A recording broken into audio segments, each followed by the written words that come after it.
You know, here's a recent thing. Wait, excuse me, don't edit this. Yes. On my car, when did I buy a Tesla? How did this happen in the last few hours? Okay, go on. Is that a close? Are you closing me? This is the funniest Are you thing. closing a I'm closer? behaving exactly like Tesla, right? Jeez. All I'm doing is presenting how good the information is. Because the reality is once you start to really understand how much they thought of the product and how well integrated it is, and the vertical integration of the company gives you an experience that you cannot get anywhere else.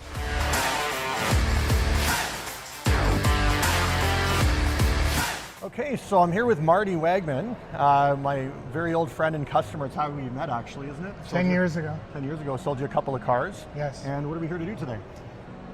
Look at some electric thing on wheels. I don't know a lot about it, right? really, yes. So no, we're here to look at a Tesla and drive it, which I don't really have much knowledge on EVs, so it should be interesting. Very cool. I'm excited to show it to you. Okay. So we're going to drive a 2026 Model Y Juniper. Marty is an old car guy. He's had a lot of performance cars. What do you have right now in the stable? Volkswagen Golf R, Corvette C8, Volkswagen EOS, Ford Edge ST. Very cool. So definitely, And a motorcycle. Definitely a performance car guy. So we're going to go find out to see what he thinks about a Tesla. And you know, one of the things about Marty that I really love is that in his circle, for sure, he's the guy that you would go to ask car questions about. So he has a lot of people in his circle that ask about this. The purpose of this for me, and what I really wanted to do was show it to him, because I wanted him to have a greater understanding whether or not this vehicle is right for him. I think that he will see very clearly, as I do, that it's right for a lot of people. And so that's the purpose of this. So I'm going to go into Tesla. And as a footnote, I'm actually a buyer because I'm looking at replacing my beloved Golf R that you sold me. Right, and that car's 10 years old, you know, and what was the famous line about that car? Love the car? Love the car, didn't like the tech. So didn't like the tech. So now I'm going to show him what good tech looks like. So onward to Tesla. All right, so here we go. Here is the Tesla Model Y 2026 Juniper refresh. We're going to do a bit of a walk around with Marty. We're going to show him some of the feature content of the vehicle before we go on our test drive. And just kind of like I did, you know, 10 years ago when I first met him and I sold him the Golf R, I'm going to do a little bit of a walk around so that he can get a sense of what it's like that way. Okay, so let's start in the back of the Tesla Model Y. This is 2026 model. This is a dual motor setup. A couple things I want you to notice about the rear. First, the way they designed the rear end is for maximum repairability and to reduce the cost. What they found was, in the original Model Y, when you had a one-piece trunk, if you got hit from the back, you'd have to replace the entire rear end. In this case, they built it into sections. So as you'll see here, this section, and this section are all separate. Therefore, they're modular and can be replaced separately in the event of a collision. The real purpose of this is to reduce costs in the event of minor fender benders and overall to reduce insurance costs. Now, Tesla does have an interest in this personally because they have Tesla insurance in the US, and they also understand that high insurance costs are a driver to reduce adoption for the car. So they are constantly working to do that. Another way that they've done this is in the rear of the vehicle, the giga casting that they use. A lot of detractors for this type of design have said that it's going to be more expensive, and if you get hit, you get written off. Well, there have been at least one or not two independent studies that show that repairability of the rear structure can be cheaper than a conventional repair. So that's a major innovation in the new Model Y. So as it turns out, you can't film inside of a Tesla dealership. I didn't know that. You know, my intention, I wanted to do a walk around presentation for Marty, like I did for him and all my customers when I was in sales. Unfortunately, I've decided to cut this part out because, you know, I have the audio, but, you know, filming the floor is not interesting to anybody. In the future, when one of you comes out for a test drive with me, I'm going to do the walk around presentation on the car we're actually test driving, and that'll be better. You know, to quote one of my favorite channels, this is not a professional operation. But remember, this is not a professional operation. This is also one of the first times, the first time I'm actually filming this type of test drive. So going forward, I'll know better, but for this one, we're going to go right to the test drive. So without further ado, let's get started. When you have the phone key set up with your thing, you basically just walk up to the car, Drag all your controls and walk away from it. There's no locking the car, unlocking the car. There isn't even any putting it into drive. You actually don't even put the car into park. You just exit the vehicle when you're finished, because in this car, you have one pedal driving, of course, right? So when you come to a stop, the car will just sit there. It won't do anything. And then if you're in drive or reverse, makes no difference. You just open the door, exit, and the car will just shut itself down. Everything's fully automatic. But for the meantime, you get in doing this, and then we have to put this down on the dashboard, and then we'll get in. So go ahead and have a seat.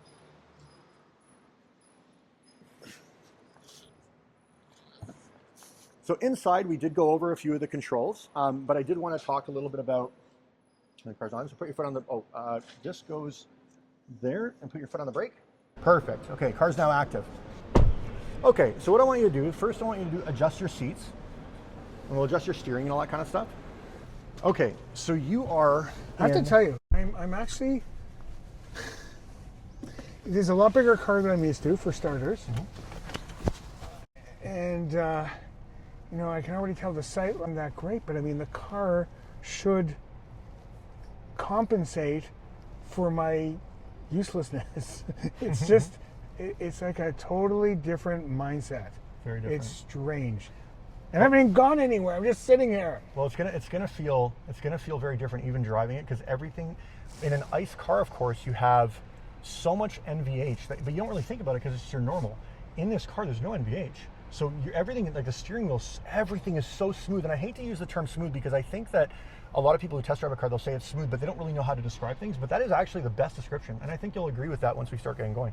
So in order to get going, you swipe up with your finger into drive, just like that. Yeah. And you put your foot on, you can take your foot off the brake now. The car will just sit here. It's not gonna go anywhere. Yeah. It's fully not gonna go anywhere. Now, wait for this guy to move out of the way. And then we're going to have you press the throttle and steer and drive the car like a car. I'm gonna have you drive the vehicle like a test drive at first for probably 10, 15 minutes, probably the first half, because I want you to experience the suspension, the thing. As a car guy, one of the things for you that's unique about you over other customers, I believe, is that you will actually drive the car more than other people. I do firmly believe that most people who buy this car, if they get FSD, will stop driving the car. Yeah. I don't think that's you. I think you will use FSD quite a bit, but I don't think it's going to be the exclusive way you use the vehicle. I think you will actually want to drive it, mainly because it's actually fun to drive. It's got a lot of power, but you know. Yeah. Before we get this Cybertruck out of the way here. Look at the see the rear wheel turning, watch. Yeah. I had no wheel steer car. What was it? The old Honda Prelude had rear steering. Yeah, my dad had a Prelude. And I had some, okay. Pressed an Easy Go golf cart. I changed the steering wheel weight to heavy because I thought maybe that would be something that you would like. Yeah. And the throttle is on standard as opposed to chill, so will give you just all the power. Also, so you hear the clicking, right? There's actually a feature called Joe Mode in the car, which was raised by a customer on X, who's actually now a board member, Joe Gebbia. He's actually the founder of Airbnb. Is correct. And there is a feature called Joe Mode where you click it and it will turn down sounds because he complained that it would wake up his kids. So now they sent a software update to the car. This is years ago. And now you turn on Joe Mode and those clicks get more silent. That's pretty cool. Cool. Among other things, among other things. Because there's kids in the back sleeping, right? Yeah. Yeah. You'll find that the throttle should be pretty easy to meter. It won't surprise you, although unless you you put your foot into it, then it will definitely surprise you. He's got stuff in, yeah. Good. Okay. And then we're going to go right at the stop sign.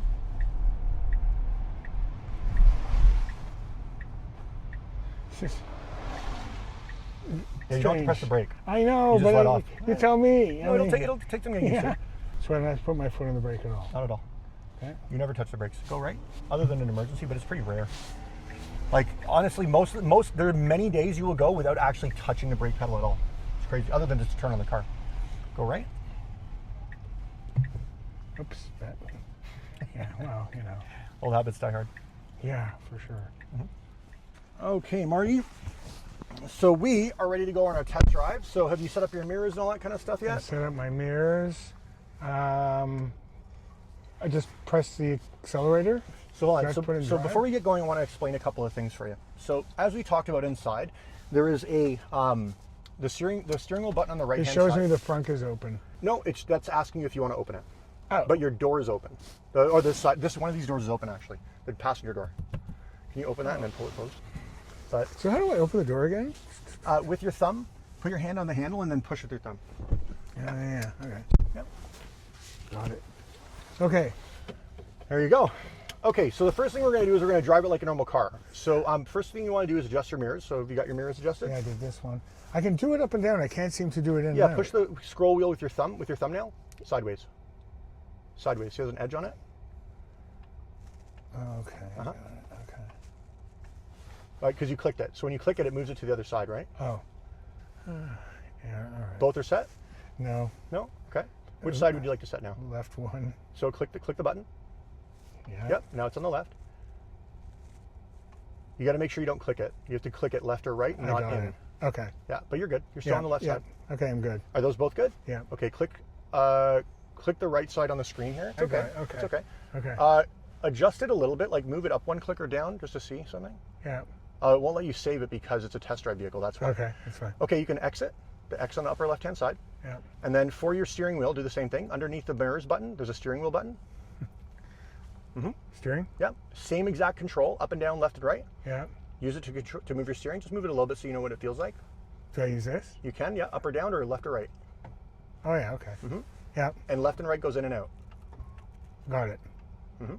It takes getting used to it. It's so different. For sure. Okay, I'm good. But remember, you basically set it once because your Tesla Global Profile, like for example, if you download the Tesla app before your test drive, it I know how loads to it in. walk in, everything, bingo. Well, not only that, but then if you end up getting a Tesla, the first time you get into it, it's actually configured for you because you've already set it up. Okay. Okay, so we're just going to drive the car first. When it's time to experience full self-driving, we are going to pull over and do another quick demonstration. Yeah. So for now, I'm going to be relatively quiet. I want you to be able to experience the car both in the city and the highway. So what we're going to do is we're going to come out here and we're going to go right to Allen Road. We're going to go south to Allen Road and we're going to drive through the city a little bit. Here? Yeah, hold. Park. Hold. Yeah, Okay, so now you're there. yeah, Tap the brake pedal. yeah, Like, just tap the brake pedal. yeah. No, press the brake pedal, sorry. Press it. There you go. Now the car automatically went into drive. Because I Okay. turned on automatic shifting. Okay. So And it's in drive. So now you Right. can just drive. So as I mentioned, I'm going to be relatively quiet. Just drive the car. And I do want you to be able to experience the acceleration. I'm mainly here for questions and stuff like that and to give you some directions. Other than that, let's see what driving a Tesla Model Y is like. okay. All right. There's an old joke I remember. It says, if you're ever having a bad day and feeling useless, remember that somewhere in Munich, there's a technician installing turn signals in a BMW. Yeah. Right, do you think? We're going to go left. I knew that. Yeah. Two things to pay attention to. I mean, there's a million things for you because it's so foreign to you. It is But obviously very ride foreign quality, to me. throttle positioning, steering feel, your sight lines, how you feel in the car in terms of, do you feel safe? Do you feel like it's responsive? Things like that. You'll find that it's very precise, the steering and the throttle, I believe. Different, but precise. Go left. Yeah, not much choice. I mean, it's to me, it's not intuitive at all because I've been driving, one or two different ways all my life. Of course. So this is really different. And joking aside, I've driven go-kart. I've driven golf carts Yeah. where you have an accelerator and you take your foot off the accelerator and it does decelerate. Yep. So it's more like that. Like I'm already trying to get used to it now Yeah. without hitting a brake. Right. I like the steering wheel. I like the feel. I like the suspension. I like the weight of the steering that you put it on. And I like going over even mild bumps. I don't know if this car is, I think it was 19 or 20 or 20 or 21 inch tires. This one has the 19s. Yeah, and I would probably go for 19. Most people go, oh no, the bigger the better. It's not true. 19 does ride smoother than a 20. Definitely. More rubber. And then when I go winter, I'd probably go 18. Yeah, No could be. downsize. Could be. So here, I'm not going to use the brake. I'm just going to, See how easy it is to time? It's that's a very intuitive system. yeah. Yeah. At the end of not at the stop sign, of course, but at the end we're going to go right down to Allen Road. Actually, you know what? Let's go left because let's go on the 401 instead. Yeah, I'd rather do that. Yeah, that's better. Because that's all backed up. Yeah, I'll take Stan Eglinton. So at least we can get a little bit of highway time because I definitely want you to be able to experience full acceleration in the car, getting on the highway and stuff like that. Yeah. Pillar's a little bit large, by the way, Yeah. which does block vision. I mean, it's, I get used to it, but it is bigger than what I'm used to. That's a good time to point out that the safety cage in the Model Y becomes one of the safest vehicles ever tested in history. Oh, It's good to know. Because a lot of cars get 5 stars. The Model Y gets a 5-star in every single category. They get a 5-star aggregate, most of them, but the dummy kinematics, the level of injury, etc., is the lowest probability in Model Y among any car, or at least in the top. It's interesting. There was a recent comment by Elon there was actually an answer to someone else where they mentioned how XAI does not have a safety team built in. And Elon had articulated, he says, SpaceX has no safety team and they make the most reliable rockets. Tesla has the no safety team and we make literally the safest cars. When you have a safety team in a company, it just points out that it's a line item on a spreadsheet that somebody has to fill because it becomes a department and not policy for the whole company. Everybody's responsibility is for safety in the company, every single person, and it's engineered into the design. I don't know where to put my foot. You can goose it a bit, play with the throttle. So how many horsepower is this? About 400.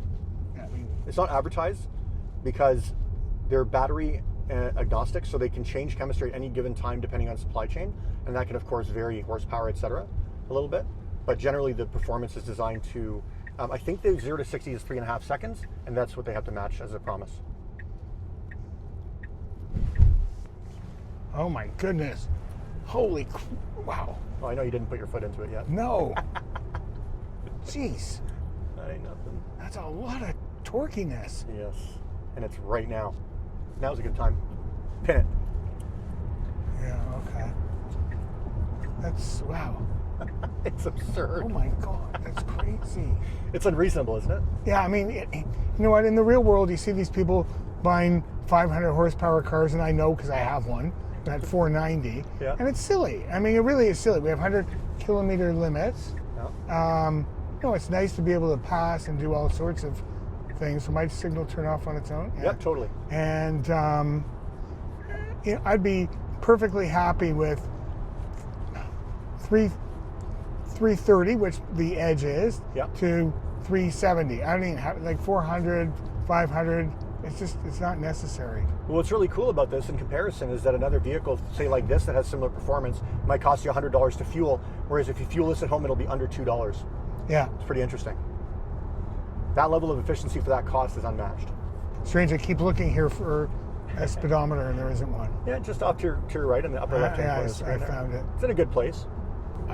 Wow, accelerating. I think you can actually pull some G's. Mm-hmm. Like, wow. Give it a try. Oh, I'm scared. You have a Corvette and you're scared of this? Yes. Wow. In your mind, it's kind of hard to balance the obvious statement that 400 horsepower is too much and that it's also very nice to have. Yes, it is. You'll find the handling absurdly good. Please feel free to push it through the corners a bit more spiritedly than you normally would. It will stick, not going to go anywhere. Yeah, you're right. It's very flat.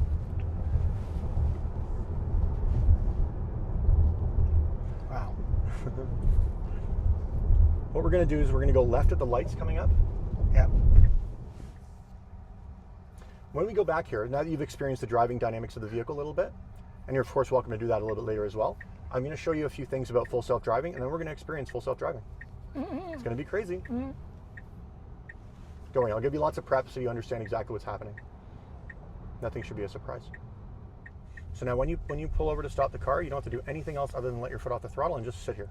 Just take your foot off the brake, pedal, nothing. Just sit here. That's it. Okay. Now, with full self-driving, there are 3 very specific ways to deactivate the system if for whatever reason you feel comfortable. Now, I've noticed a lot of online demos when people are showing their friends and family, they'll just say something like, you're never going to have to intervene, don't worry about it. That is a horrible idea for a couple of reasons. Number one, if an emergency situation occurs, they need to know now how to deactivate it. Then you can't explain it in the moment. The chances of that happening are so rare, it's crazy, but you need to know it anyway. So here are the 3 ways. The first way is if you tap the brake, it will fully deactivate the system. If the system is active and you deactivate it, you must take the steering wheel and control immediately. It will fully let go. If you're in a corner, you'll drive into the wall if you turn it off manually.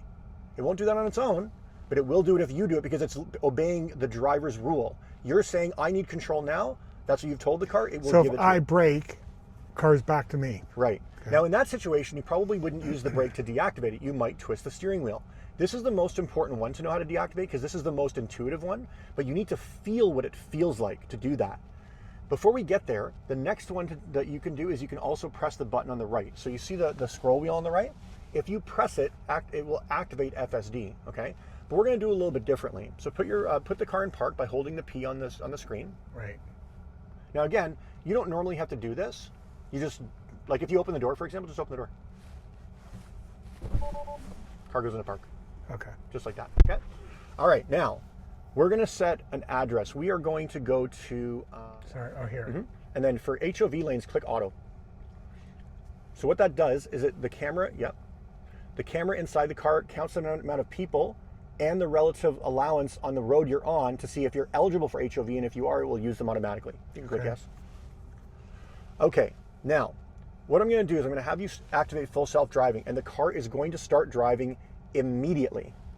It will do everything. It will brake, stop, look for cars, pedestrians, squirrels, dogs, everything, babies, other vehicles. The whole main point of the car is don't crash. But you will find, I think very quickly, that the car behaves in a way that is fairly comfortable. Not yet. So what it's going to do is once you actually get into full self-driving, you'll see the visualization change, and it will give you a blue bar that is called the pathfinder or tentacle, and it will show you the intention of the car, what it's planning on doing. For example, if it's going to make a lane change, that tentacle is going to start to move a little bit. It's going to start to jitter and show you, hey, I'm going to the left or the right. It'll show you that. See on the left-hand side of that light there, the red light?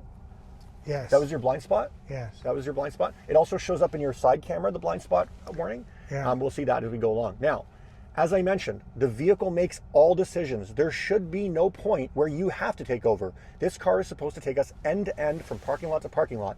If for whatever reason you feel uncomfortable, please take over. Yeah. You shouldn't have to, but you should if you feel uncomfortable, and then we can very quickly reactivate it again. Yeah. What you'll notice is the car, a couple of things I want you to be aware of so you're expecting them. The car will come into corners and come up to stoplights faster than you think and stop smoother than you think. It should. Okay. It's very mathematically calculated. The other thing is that the car will make lane changes, make unprotected left turns, watch for advanced greens, understand and do U-turns and back up itself. It does literally everything a human does. The software that's in this car is currently autonomous in Texas, where no driver is in the vehicle. That's why I'm very confident that you should not have to take over in any way, shape, or form. Okay? The first thing we're going to do when we start full self-driving is we're going to twist the wheel out of its control so you can feel what that resistance feels like. So when you press the blue button, I'm going to give you some steps and then we're going to go, okay? Yeah. You're going to press the blue button, then you're going to twist the steering wheel out of its control so you can feel what it feels like. Go ahead. And it's going to start driving right away, okay? And what do I do? Okay, yes. Once you press it, yeah, all hands and feet off controls. Okay. It does everything. Okay. But then I want you to reach for the steering wheel and twist it out of its control. I want you to feel what that feels like so you know it. Oh, okay, understood. Right. Okay. Go ahead. Doesn't matter when. Twist it out of its control. You feel that resistance? Yeah. Try again. Now press the right. The scroll wheel is also an activation. Press it. Yeah, and then let go of everything. Now you don't have to do anything. The car is literally driving itself. Bring the menu down. Whoops. Okay, you're fine. Mine doesn't do this, by the way. This is only the newest software. It backs up and does all this crazy stuff. All right, so swipe down. Okay, now swipe across from the middle to the right so you get a full visualization on the menu. Yep, there you go, done. Now you should not have to do anything from our trip here to Mr. Sub. It will get on the highway, get off the highway, merge into traffic, pass cars. It will literally do everything as if you are not sitting there. And we have told it to park in a parking lot. See, it's a self-driving standard parking lot. It will find a parking lot when we get there and park. So you can see the people on the screen, yes, the visualization. And again, you are to do nothing other than an emergency, okay? Another thing I want to point out before I'm going to be quiet is that the car will come to a complete stop at every stop sign. It's a legal requirement. It will feel uncomfortable, but it is required, just so you know.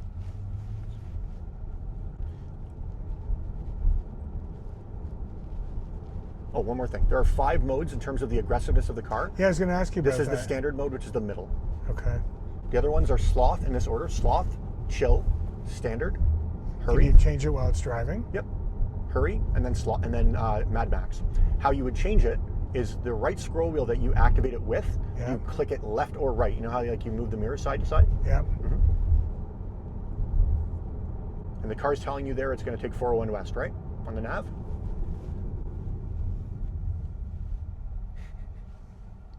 Okay, so say I wanted to go not as aggressive. Yep. So with the scroll wheel, click it left, and you'll see it'll change from standard to chill to sloth. You just clicked it twice. Do you see it? Oh. See it says sloth under self-driving in blue? Blue Oh, self-driving. I see. Yeah, click it to the right, it'll go to chill. If you're in chill mode, this is very granny driving, but you're cool with that. It will camp in the right lane though. It will not merge into traffic, nothing. Like And that's cool. I just kind of need to get my brain around it. Totally fine. Whatever you feel most comfortable with. Now, the self-driving is an option. It is. It's $99 per month. So it's a subscription. Correct. And very likely will increase in price once the vehicle goes autonomous. Because this car will be autonomous. This actual car will be the one where you get in the back and tell it, just take me to Montreal, and it'll just drive you there. You can sleep in the back. That is coming for this car.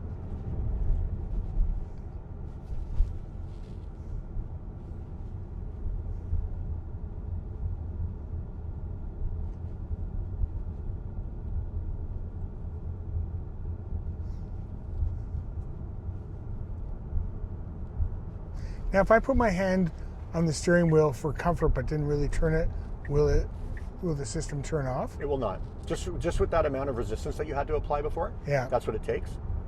Because when I took an Uber,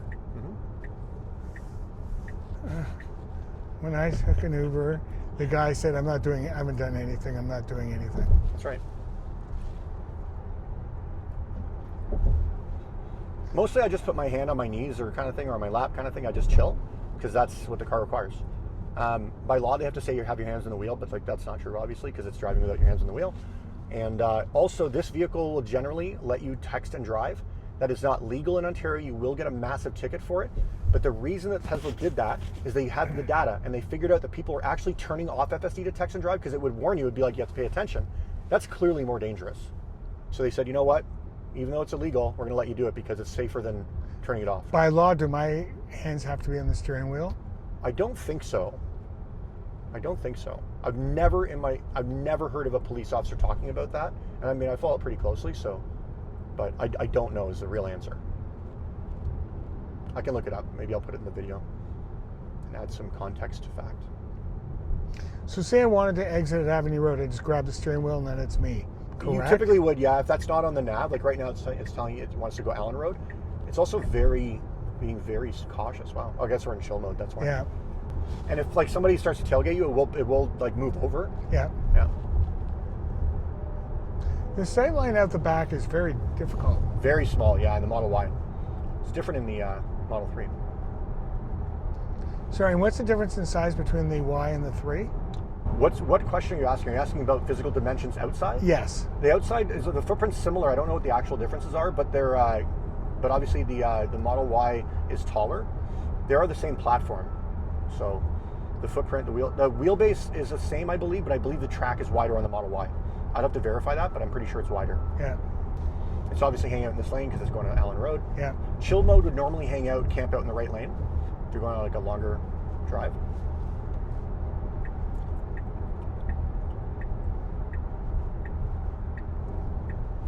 Like we're invited to Montreal to go to something. I don't feel like driving there. I'm certainly not going to fly. Yep. I guess something like this could be interesting. Well, it's amazing for a long trip because it only stops every 2 or 3 hours to charge, and then it'll stop for 20 or 30 minutes, which you grab a coffee, grab a bite, and pee, and you're ready to go. Yeah. It's actually better for a road trip, I think, because you couple that with the fact that energy costs a third, for that trip. And if you're going on a long trip, it can be meaningful. Not to mention the fact you don't have to drive unless you want to.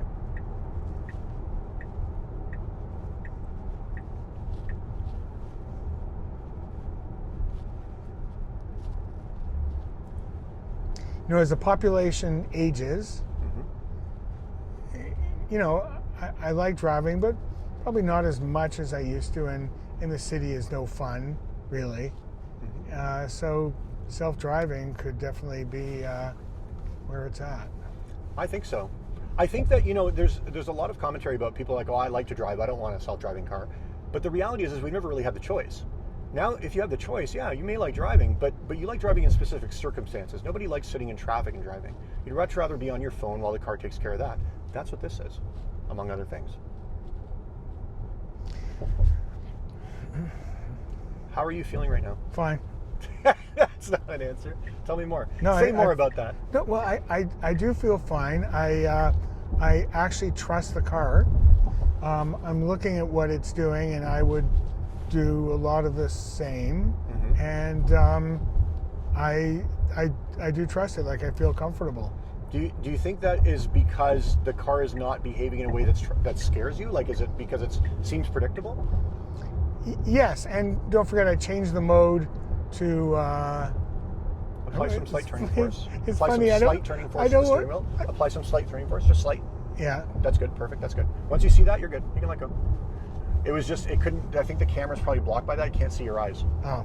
It's trying to make sure you're paying attention. Or maybe, I'm guessing. Now, what does it do with snow, ice, sensors, getting... There's all kinds of things that they do. So on the repeater cameras on the fender, they have an aerodynamic design that actually, you'd be surprised, even if they look dirty, then you can look at what the cameras can see. It's pretty crazy how clear they are. Yeah. The biggest problem is always going to be the rear camera to get it covered because of snow and stuff like that. Yeah. The good thing is to drive forward, you don't need that. So FSD will still work without a rear camera, but you're always better to clean it off so you can see to back up.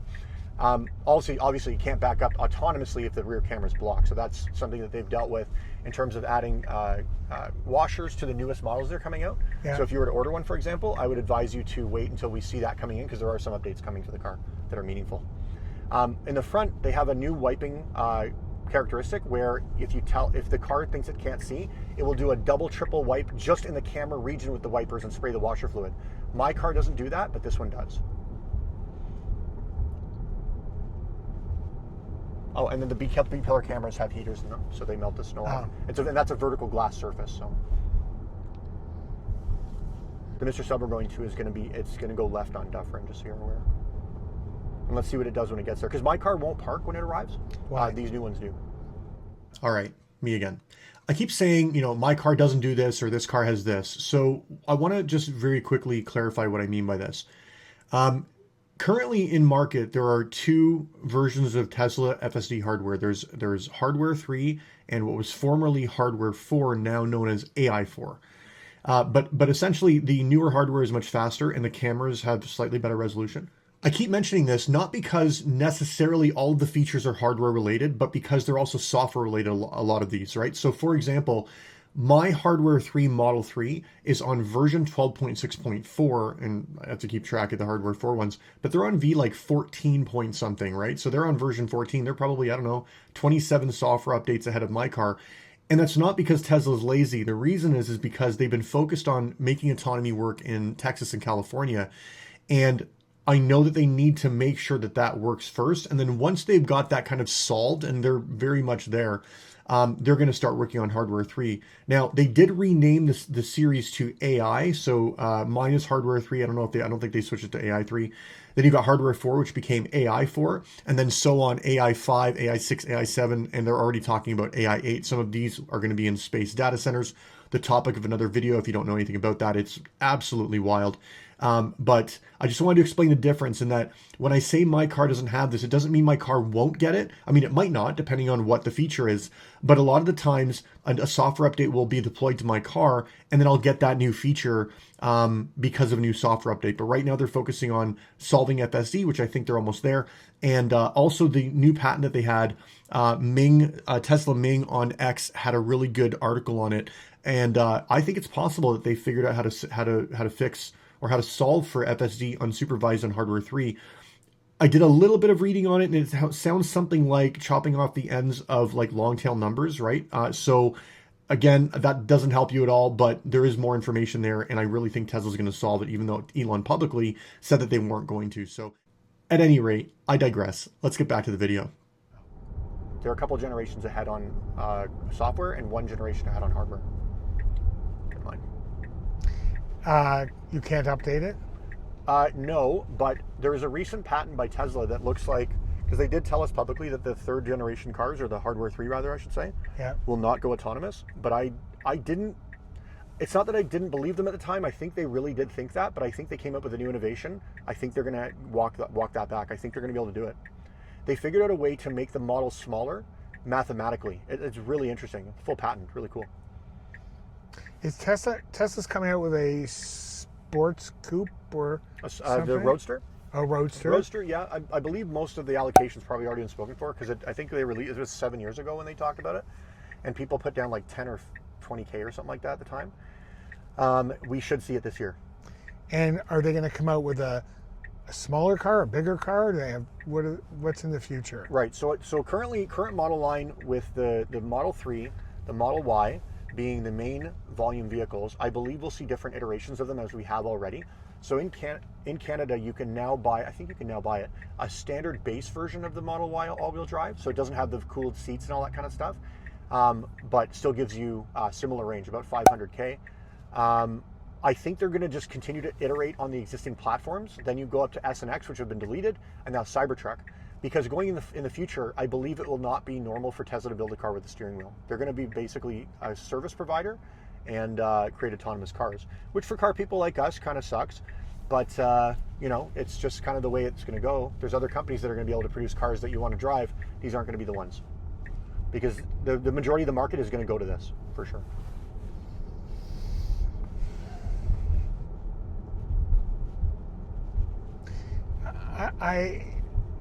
I trust the car. It's obviously different. The screen helps because I can see kind of what it's seeing. See the arrows on the blue? Okay, it's funny, you're showing me something, and I'm not looking because I want to wait till I stop, but it doesn't matter. Yes. Yeah. So what you'll notice when we accelerate or decelerate, yes. you know, on the blue Pathfinder, yeah. You'll see the arrows coming backward if it's decelerating. And when you're feeling the car slow down, that's all motor braking. Right. The brakes generally aren't being tapped. I'm curious to know what kind of parking lot it's going to find, because the parking lot that's there is kind of tight. But I mean, I've seen these do some crazy things, so.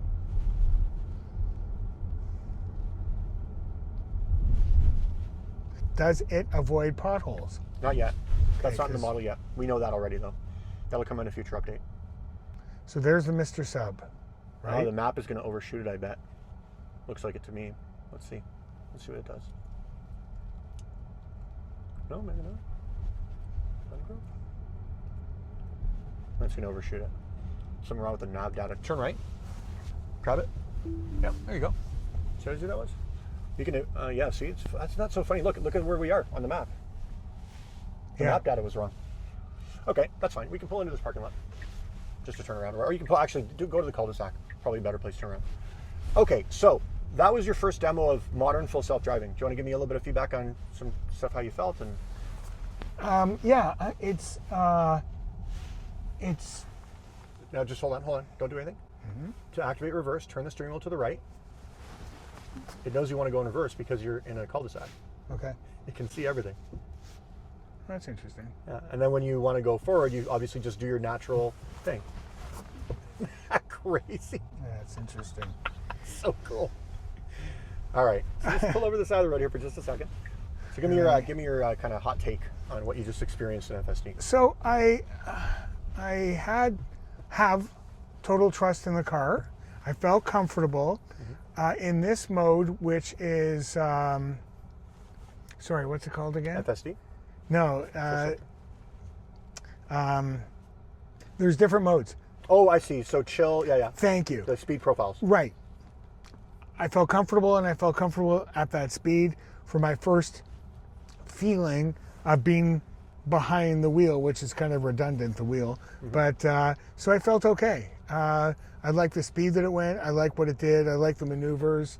It's strange because you told me, you know, to look at something, I go, no, I can't. I'm driving. No, I'm not driving. I can look at it. Or the speed, I wanted to look at the speed. Go, no, I got to take a quick glance, but I don't have to take a quick glance. You know, so it's different, but I was comfortable with it. I don't know what other people feel. Like if they feel like, oh, I'm freaked out. I wasn't freaked out at all. And again, I'd like to know, are most people freaked out or are they not freaked out? But I was fine. And I mean, I could definitely see the benefits of it. As I said, I don't physically want a car that's too big because of parking going around the city, but this kind of gets over that issue because the car will do these things for you and make decisions for you. So I'm fine with it. I like it. I think it's pretty neat, actually. Did you think that you were going to be more uncomfortable with it? Did it surprise you how comfortable you were with it? Yes, I was surprised. What gave me a bit of background is I was in a self-driving Uber and the driver said, you know, my hands were on the wheel, that's all I did. Yeah. And we said, that's all you did? And he said, yeah, I didn't have to do anything else. I didn't do anything else. It just took me where we're going. So obviously you know Roz better than anyone. How do you think Roz would adapt to a system like this? Do you think she'd take to it like water? Or do you Yeah, think she'd be fine. She's cool. She's more tech than you think? Yeah. Oh, yeah. Yeah, she'd be perfectly fine. Well, maybe I can do another drive like this with her one day. Maybe. Maybe. Maybe. Okay, so now we have a couple of different options. We're going to go back to the Tesla store because we're Yeah. kind of running out of time. Yeah. Would you like to? So I have two offers for you. One, to drive back manually so you can experience the power and the handling and all that stuff, and maybe compare it to other vehicles you've driven to see, because the other side of this is that you are actually a potential customer. You want to see how the car is. So I want you to be able to experience what you want in your test drive. So we can either drive back manually or half and half, or if you're willing to, I would encourage you to select hurry mode and activate FSD to go back. What do you think? No hurry mode. I can't handle that yet. Okay. I just can't. I guess I should actually drive it myself as I would drive my car in daily driving. Okay. Click end trip Sure. on the bottom right hand corner. Oh, end Yep, trip. there you go. Yeah. Okay, now here's what we're going to try. I don't know if Grok is active in the car, but I'm going to give it a shot. I want you to hold down the voice button until it, no, on the steering wheel, sorry, Oh, sorry. the microphone. Yeah. Just hold it down and I'm going to talk. Hey Grok, can you take us to the Tesla store at Yorkdale? I changed my mind actually. Can you book me a trip to Montreal? And on the way, I think I'd like to grab a burger, but I don't want like a chain place. I want like a fresh, never frozen, something nice. And after that, I think I'd like to grab a coffee, but I want something like artisanal. Can you find something that has like fresh ground beans? I think I'd like to take my coffee to a park. Can you find a park for me? I can walk around with my coffee and relax a bit, maybe for an hour or so, but I really would like there to be water nearby and some picnic benches so I can just relax with my coffee, have some thoughts, and then continue on to Montreal.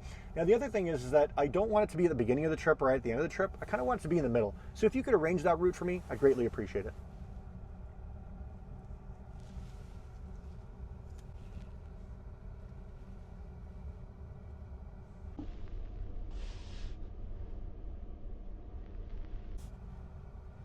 There you go.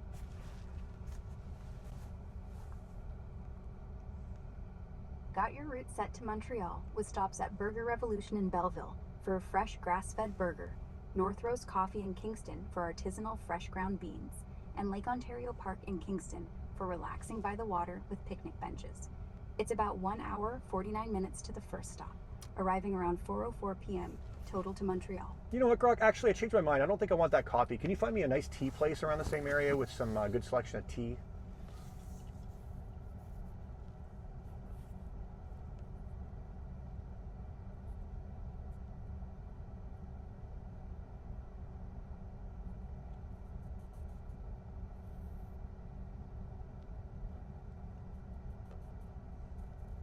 Swap the coffee for You know what? I changed my mind. You know what? Scratch the whole trip. Let's just go back to Tesla at Yorkdale, please. No problem. Route canceled and back onto the Tesla store at Yorkdale Shopping Center. So what I was demonstrating there was obviously context. Any voice system you've ever seen does not do that. Right. You can tell it an address. You can't tell it what you're feeling. And that's what changes. What's really cool about a self-driving car is that means that you can get in the car, tell it where to go, press a blue button, and it will take you end to end, and you never have to drive again. If you don't want to. Right. If you do want to, that's what we're going to experience now. So let's giddy up. Okay. Do I have to put in drive or I can just press the accelerator? Tap the brake. You'll know you want to go forward, and then just press the throttle. Should go. Got to remember, it's not self-driving. What you just showed me with Grok, Uh-huh. I've seen a video on. I sent it to you. Oh, you're the one that sent. Yeah, right. it was okay. in a Cybertruck. Right. Because if I didn't see that, I would have go, oh my God, that's so cool. Yeah. That is, to me, an underrated innovation because this does not exist in any other car. Yeah. Not that level of context. Yeah. I got to remember, I'm driving the car now. Yeah, you're driving the car now. And I would encourage you to be, aggressive with it a little bit to test out the limits of it a little bit of test. I'm not saying, beat the crap out of the car, although you can if you want. But maybe, well, you have to feel it how you want to feel it. We're going to have a conversation regarding, let's call it, for lack of a better word, fueling. Yep, for sure. Giving the car energy. I got all the info on that. That ding was telling you it's a green light. Thank you.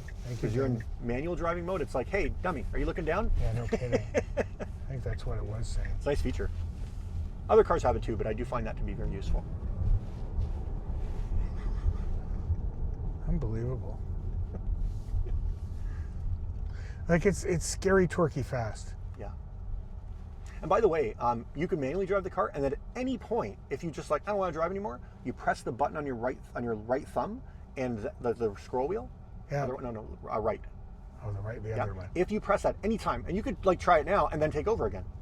But Oh, I remember, when see. you activate it, you have to take all feet, everything off controls, right? Right. Try it now, So I press it. and let go of everything. And if you Oh, want, because it you knows can- where I'm going, if you correct? yes, oh yeah, it does. Yep, there you go. Perfect.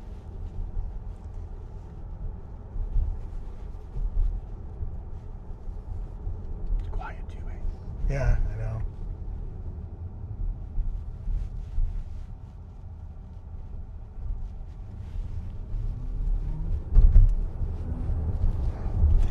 Oh my God. That's absurd.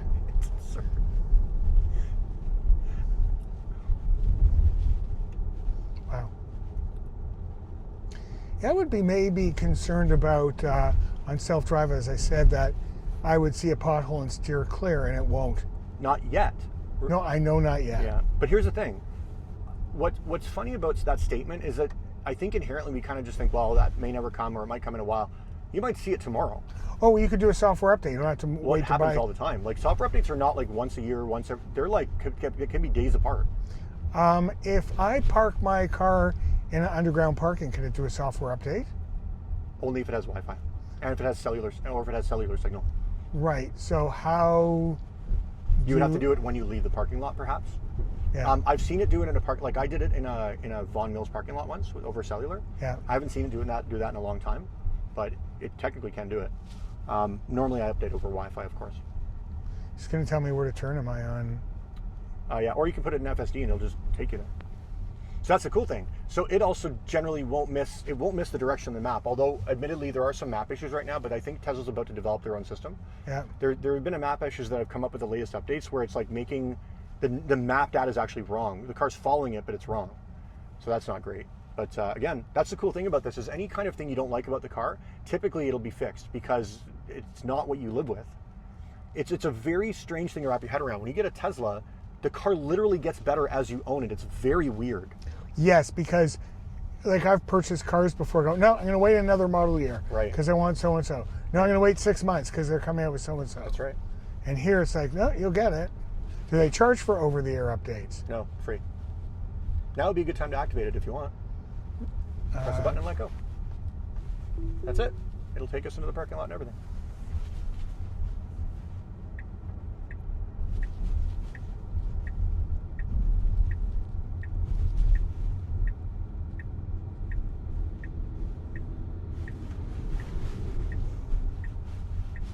I think Roslyn would probably miss me saying, do I turn right here? Is it here? Is it left? Did I miss it? Where is it? I missed it. You made me miss it. Is it right? Is it left? You'll want to take over because we're going to go straight. You can twist it. Yeah, there you go. Turn the turn signal off, and then go straight. Now we're going to go back underground and park the car, and then go back to Tesla. Then we're going to go have lunch, right? It's interesting the one pedal throttle, eh? Yes. And I think it would be instructive, like if you did like the car, then maybe come back with Roz and drive it again. Obviously, makes sense, right? Yeah. I think that'd be cool. And then you'll have more experience with it. You'll be more comfortable with it, and you can kind of demo stuff. And I'm happy to show up because I would love to be there for that too. But perfect. Okay, this is so great. Okay, How does this what I want thing you to do park? before you come to a stop for a moment. Yeah. See on the screen, I want you to pull it across like you did before to get a full screen visualization. Here? Yeah, in the middle. You don't have to just be so fast with it. Just be very Yeah. graceful. Okay, now, what I want you to do is I want you to, as if you were going to back into the spot, just Yeah. drive past it, and you'll see it appear on the screen. There's a car behind me. Oh, well. It's okay. Watch on the screen. See that see that parking spot? Pick Yeah. it. Click it. Now press the blue button. Let go of everything. You know, Roslyn's Edge has self-park. Never used it. It's nothing like this. You should try it. I know. I've looked at a Genesis. Mm-hmm. It has it, and It's not like this.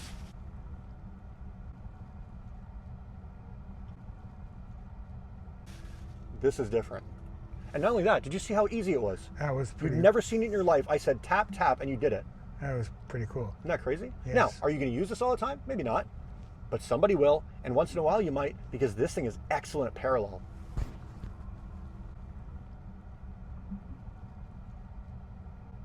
It's trying to fix itself, doesn't like its angle. I heard there were some regressions in this, that the previous system parked better. Yeah. So I guess they're working on that, and there'll be a new software update.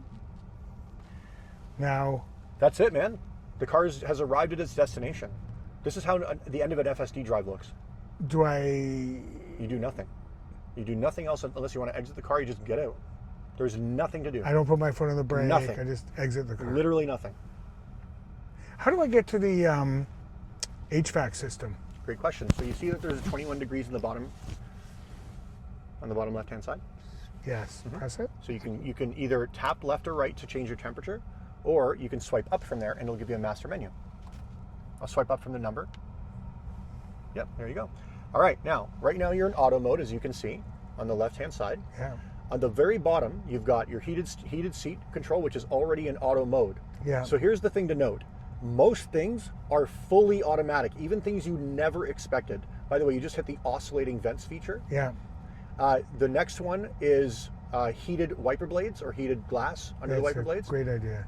Heated steering wheel, of course, against auto. Yeah. This one is you tap this once, it'll turn blue. You tap it twice, it'll turn red. This is your front defrost. Yeah. The back defrost, do it again, swipe up.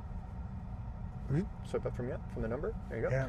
And then, of course, fan speed in auto mode, that's low, medium, high. I'm going from left to right. It's in the middle now. And then after, here? Yep, so you can go high if you want. Oh, sorry, I'm not doing very good with my camera here. Oh, I see. Okay. Or there's arrows next to it you can tap.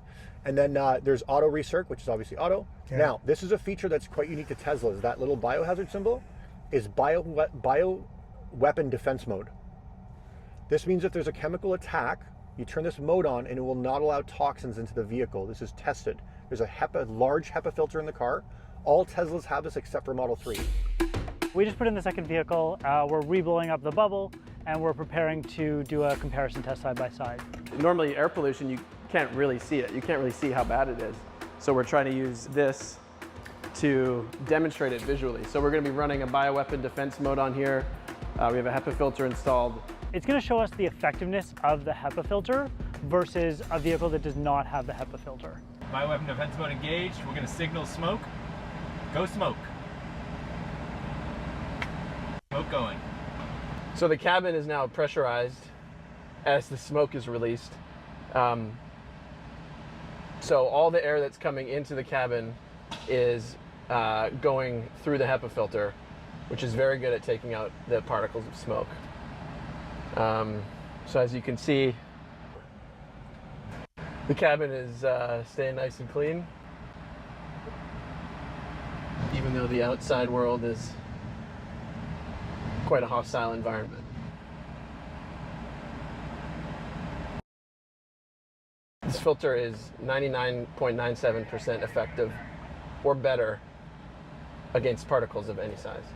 Oh, like no particulate in the car, right? No particulate in the car. Zero red smoke in the car. No red. The car is clean. Immediately you can see a lot of dust here on the inlet side of the filter, and then on the back side over here you see nothing, which is good. I'm going to lift this up and we'll see the carbon filter, which is probably also going to be quite red from capturing all that smoke. There we go. And then I'll pull this filter off and we'll see the real HEPA filter, which is also going to have some red on it. You can even see it on the back side of the filter here, so it definitely caught a lot of this dust and filtered it out so that it's not getting into the cabin and into your lungs. HEPA stands for High Efficiency Particulate Air Filter. The great thing about a HEPA filter is how well it filters out very, very fine particles, like PM 2.5 and even smaller. And those are very bad because they can be small enough that they get into your lungs and stay in your body. Over 4 million people die per year based upon exposure to bad air quality. And the World Health Organization says that over 90% of people live in environments that have bad air quality. With wildfires in California and other extreme climate events happening worldwide, it's really important to be able to provide clean air to everybody. So that's why we have a HEPA filter in our vehicles. Now, you may notice there's a heated seat control on the right-hand side for the passenger. Yeah. See it? You see it? You see that it's there, right? You just see that it's there. Here. Yep. Now swipe down for close this menu. Now notice how it disappears. It's not on the bottom anymore. Yes. That's because when there's nobody sitting in the passenger seat, the passenger controls get deleted because white pixels cost energy. Oh God. This is every little milliamp of voltage matters in an EV, right? And it's like it adds up. Yeah. Go back into the climate control system. I want to show you something else. Yep. From the numbers. Now see at the top it says off, keep, dog, and camp. Yeah. Okay. Do you have a dog? Yes. Do you put him in the car? Yes. Fantastic. We talked about this the other day, that if we go up north skiing, for example, say we want to go buy groceries, it's kind of iffy. We have to look at the temperature. Will the dog be okay? Will Cooper be happy, not happy? What do we do? And now it opens up a whole new life. We could stop to eat, leave the car in dog mode, come back, leave the car in dog mode, because the dog runs our oh great. The dog runs our life, what we can and cannot do. Yeah. It makes a huge difference. I agree. I think my dad would agree with you. They have dogs too. So so here's cool. So go back to the climate control system again, and we'll activate it. So as you can see, I'll just describe the other ones too. Yeah. So keep mode is basically, other cars have this. It's just rest. It just means it'll maintain the temperature if you go into the grocery store for you. This is the human side of things. Yeah. Then of course dog mode, which we'll get back to in a second, and then camp mode is if you decide to sleep in the car. And there's a million accessories. One of the things I wasn't prepared for with Tesla, because coming from Volkswagen, I was accustomed to a very large accessory aftermarket. This is bigger. You have to remember that the volume for this car is it's staggering compared to GTI and Golf R and those enthusiast cars. Yeah. The amount of aftermarket support for this car, like if you wanted a Frontliner, there's probably 19 different options. There's infinite options. The reason I'm mentioning that is because for camping, there's a bunch of companies that make form-fit mattresses that are designed to stow up in the back. There's rear fridges, so that rear frunk, you put a fridge in there, plug it in, and now you've got refrigerated items. There's all kinds of opportunities that come up with the spacing of the car and the fact that it's a high voltage electric vehicle. You can add all kinds of accessories, which is really cool. So what we're gonna do before we exit the car, because we are about to exit the car, we're gonna go into dog mode so you can see what that looks like. So swipe up again from the climate, for the numbers. And then hit dog mode. Yep. Now grab the card from the lower part. Yep. And then we're going to exit the car. So Marty just asked a question about level 1 charging. He's got a plug at his condo, you were saying, right? Yep. So with level 1 charging at 120 volts, it is a very slow charge, but it would take probably, let's say, 5 or 6 days from empty to actually charge the car. That may not be as useless as you think, because that's an assumption that the car is empty when you get home and that you are driving it within the 4 or 5 day period. For some people, if they only drive the car on weekends, a level 1 charger actually could work if that's really your use case. A level 2 brings that speed up quite significantly. We can talk about that, but it depends on how you use the car. If you're using it daily and you're doing like 30K, you can actually live with a level 1 charger. If you're doing it daily and doing 200K, you can't. So that's part of the difference. If you had to, when you get it, you could live with it for a bit and see if it works. And if not, you should have a solution for a level 2. That's important. So I go skiing, and I go up on Thursday night, come home Sunday afternoon. Say the car were at 0, which it wouldn't be, and I plug it in Thursday and I don't touch it until Sunday, what percentage charge would I have? Could it get me from, how far could it get me? You wouldn't want to rely on it as a destination. You would want to, but the thing is though, is that if you're traveling, you're on routes. So that means that superchargers, level 2 chargers, it's all found in your Tesla app. Because what happens is, I don't know if you noticed, when we set the trip to Montreal, it actually included a supercharger stop. It does all that automatically. One of the things that is important to remember is that when you stop at a supercharger, you're not necessarily going from empty to full. You're going from like 37% to 67% because it knows what the next stop is. And it's going to only charge you as much as you need, because the lower part of the battery charges the fastest. And so if it stops you at a low state of charge and charges you only, like, let's say to 75%, that's going to be the quickest version of that trip, because the 80 to 100 is super slow. So we want to get you to like just keep charging in the middle. That's what they're trying to do, and it's very accurate.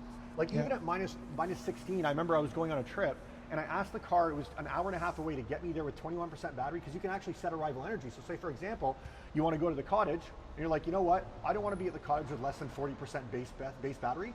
It will set the supercharging stops to make sure that you will arrive with 40% home. That's all built into the car. Right. Yeah. Let's go for a walk. You have the key card? Great. So what you're gonna do is tap it at the bottom of the B pillar. Oh, sorry, B pillar. Oh, B, that's A. Oh, look, check that out. Yeah, that's, yeah. Isn't that great? Yeah. And the window switches have been deactivated, so when he steps on it, they don't roll down the windows. Yeah. Very smart. They've thought about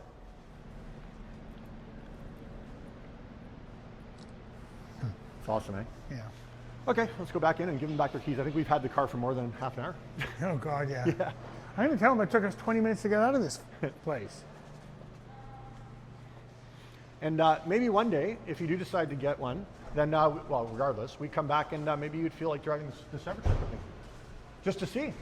Yeah, you told me that I should drive a Cybertruck because one day somebody's going to say, when it sits in the Smithsonian, you drove one of those? Yeah. And it's, I think, the other reason is similar to reasons I wanted you to drive the Model Y, because I think it's important to be able to speak truthfully about things. And I think that if you drove it, you will come away from that going, that is not what I thought it was. And I think those are the most interesting and fun things. Cool car. Yep. All right, so we're gonna go back, give them the keys. Trying to think if there's anything else that we need to talk to them about. I mean, thank you. I'm gonna go through charging with you. Yeah, what I'd like to talk about is charging, because to me, self-driving is a lot easier than worrying about charging. Interesting. Yeah. It's a very interesting, what do you call it? Is it not a car? It's a robot. It's almost a sentient being, because the thing is that out of its cameras, very much like eyes, it doesn't just see the world like other cars. Yeah. It actually understands what it's looking at like a human, which is the hardest thing I think to really grasp, because it doesn't feel right. But the car actually understands, like real perception. Sorry, so you said surprisingly FSD was good? Like, tell me about it. Yeah, I have total confidence in it. I mean, you sometimes see on the news about a Tesla that went into a construction zone. It didn't stop. Well, it kind of equated to chairlifts. You know, how many chairlifts or gondolas are there in the world operating at once? How many Teslas are there? It's bound to happen. Just like if I'm driving myself, it's bound to happen that somebody just driving the car on their own drives into a construction site. Sorry. I haven't actually seen those with Teslas. I've seen that with Waymo. I'd love to see a video if you've actually seen one of the Tesla construction because they definitely don't fail. I thought a Tesla hit the bullnose on an exit somewhere. Hey, what? A bullnose going off. Yeah, if you have a video like that, I'd love to see it, because I don't see too many things like that. Because that's pretty good. Kind of my point, is that it's extremely rare. It's probably more common for a human being to hit the bullnose or hit a construction site than it is for an intelligent car. Yeah. Yep. I still don't know if I should call it a car. You know, I think your instinct is right. I mean, we kind of have to, because that's the use case that we're mainly using it for. But in practice, it actually is a car and a robot very differently than anything else. Yeah. That's the thing. Like once you own it and once you live with it, you start to very much see how that's not a metaphor. That's reality. You know. Yeah, I think going up to the cottage or any kind of regular trip where you're just driving on the highway, I think will be a very easy candidate for FSD. It's just like, if you don't have the option, you just drive. But if you do have the option, you might go, you know what? I don't want to sit in this traffic. I'm just going to press a button and the car will do it for me. And I think what you'll actually find over time, this has been my experience, is you will start to see, you know what? This sees more than I do. I think this is a safer driver, not a better driver, but a safer driver. I think that's meaningful. I think self-driving is a better driver than I am. Interesting. And that was on slot mode. Yeah, I know. The funny thing is Mad Max is the same, just as safe, but faster. Here it is.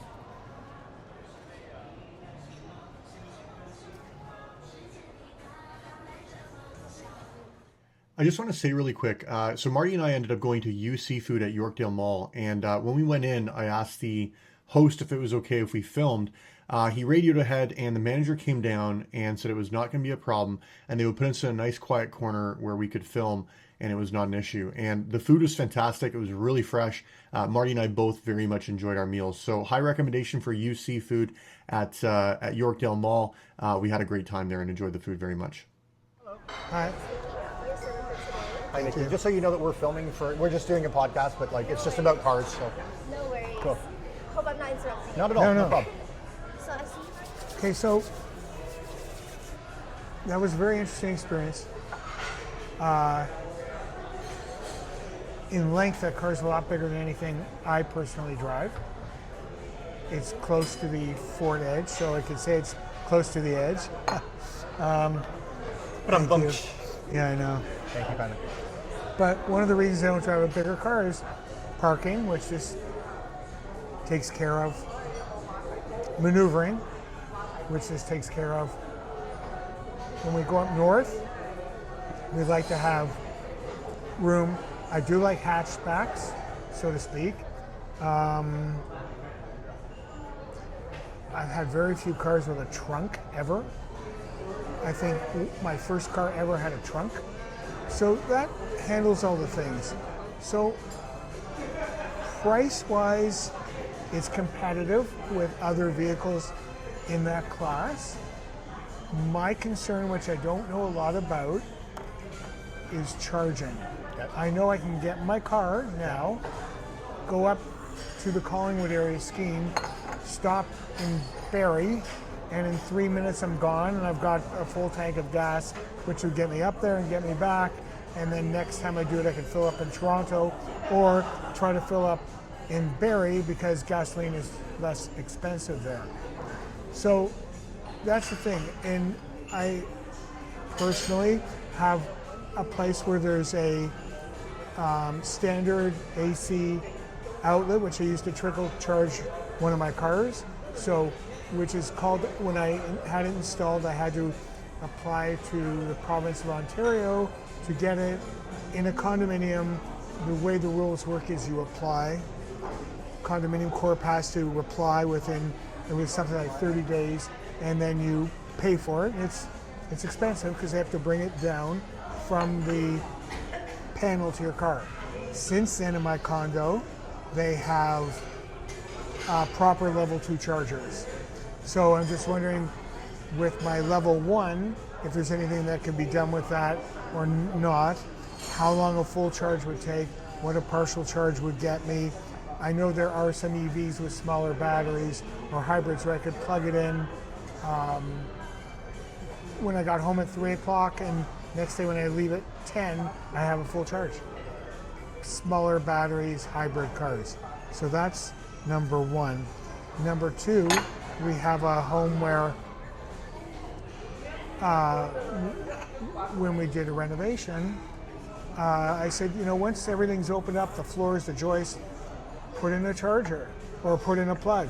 So we have a plug that looks like a dryer plug, that size plug.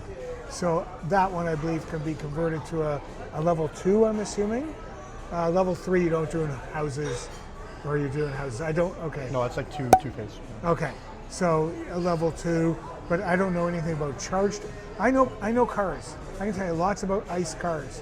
I cannot tell you about EV.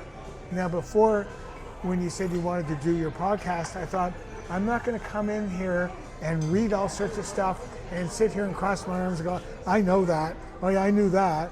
That doesn't help your people Our who audience. are watching. Yeah. The audience wants to know, what somebody who doesn't know much about anything, which is me, what's done, what happens with charging, how does it work, how long does it take, how much does a charger cost? I don't know any of that. One of the reasons too I didn't really care is because I didn't think I would say, hey, this car is pretty cool. And so I thought, well, why waste my time? I'm never going to consider one. But and now at the very least, that needle has to have shifted at least toward, yeah, because some of the features, self-driving I think is awesome. The power is awesome. The technology is great. Some of the things I never even think of having, it's just interesting. When I first sat in it, my mindset was, I don't know what to do here. And then really, I mean, it sounds silly, but I was thinking of a easy-go golf cart that I don't have to brake, it'll brake itself. So I tried to change my mindset, and it really didn't take long. It didn't. It took 45 minutes to really understand it, and that was it. I thought it'd be a huge learning curve because I've been driving one way for 50 years, and now I'm thinking another way. So I've talked a lot. Now you talk. Okay, so let's start with basics. First of all, one of the things I think that's really important to recognize is that living with an EV, when you first get into it, it's a little bit counterintuitive because you still think of it in the same context as you did with an ICE car. For example, I have a vehicle, when I want to fill it, I'm going to go somewhere to fill it. That changes very quickly when you charge overnight because what you realize is that you leave the house every day with essentially a full charge. Now, to be more specific, in a vehicle like the Model Y that we're looking at, the long-range all-wheel drive, that has a lithium-ion battery that you typically on a daily basis will only charge to 80%. That doesn't mean you don't charge it to 100 ever. It just means that on a daily basis, that 80% gives you like 420 kilometers of range instead of 530. And for most people, that's more than enough.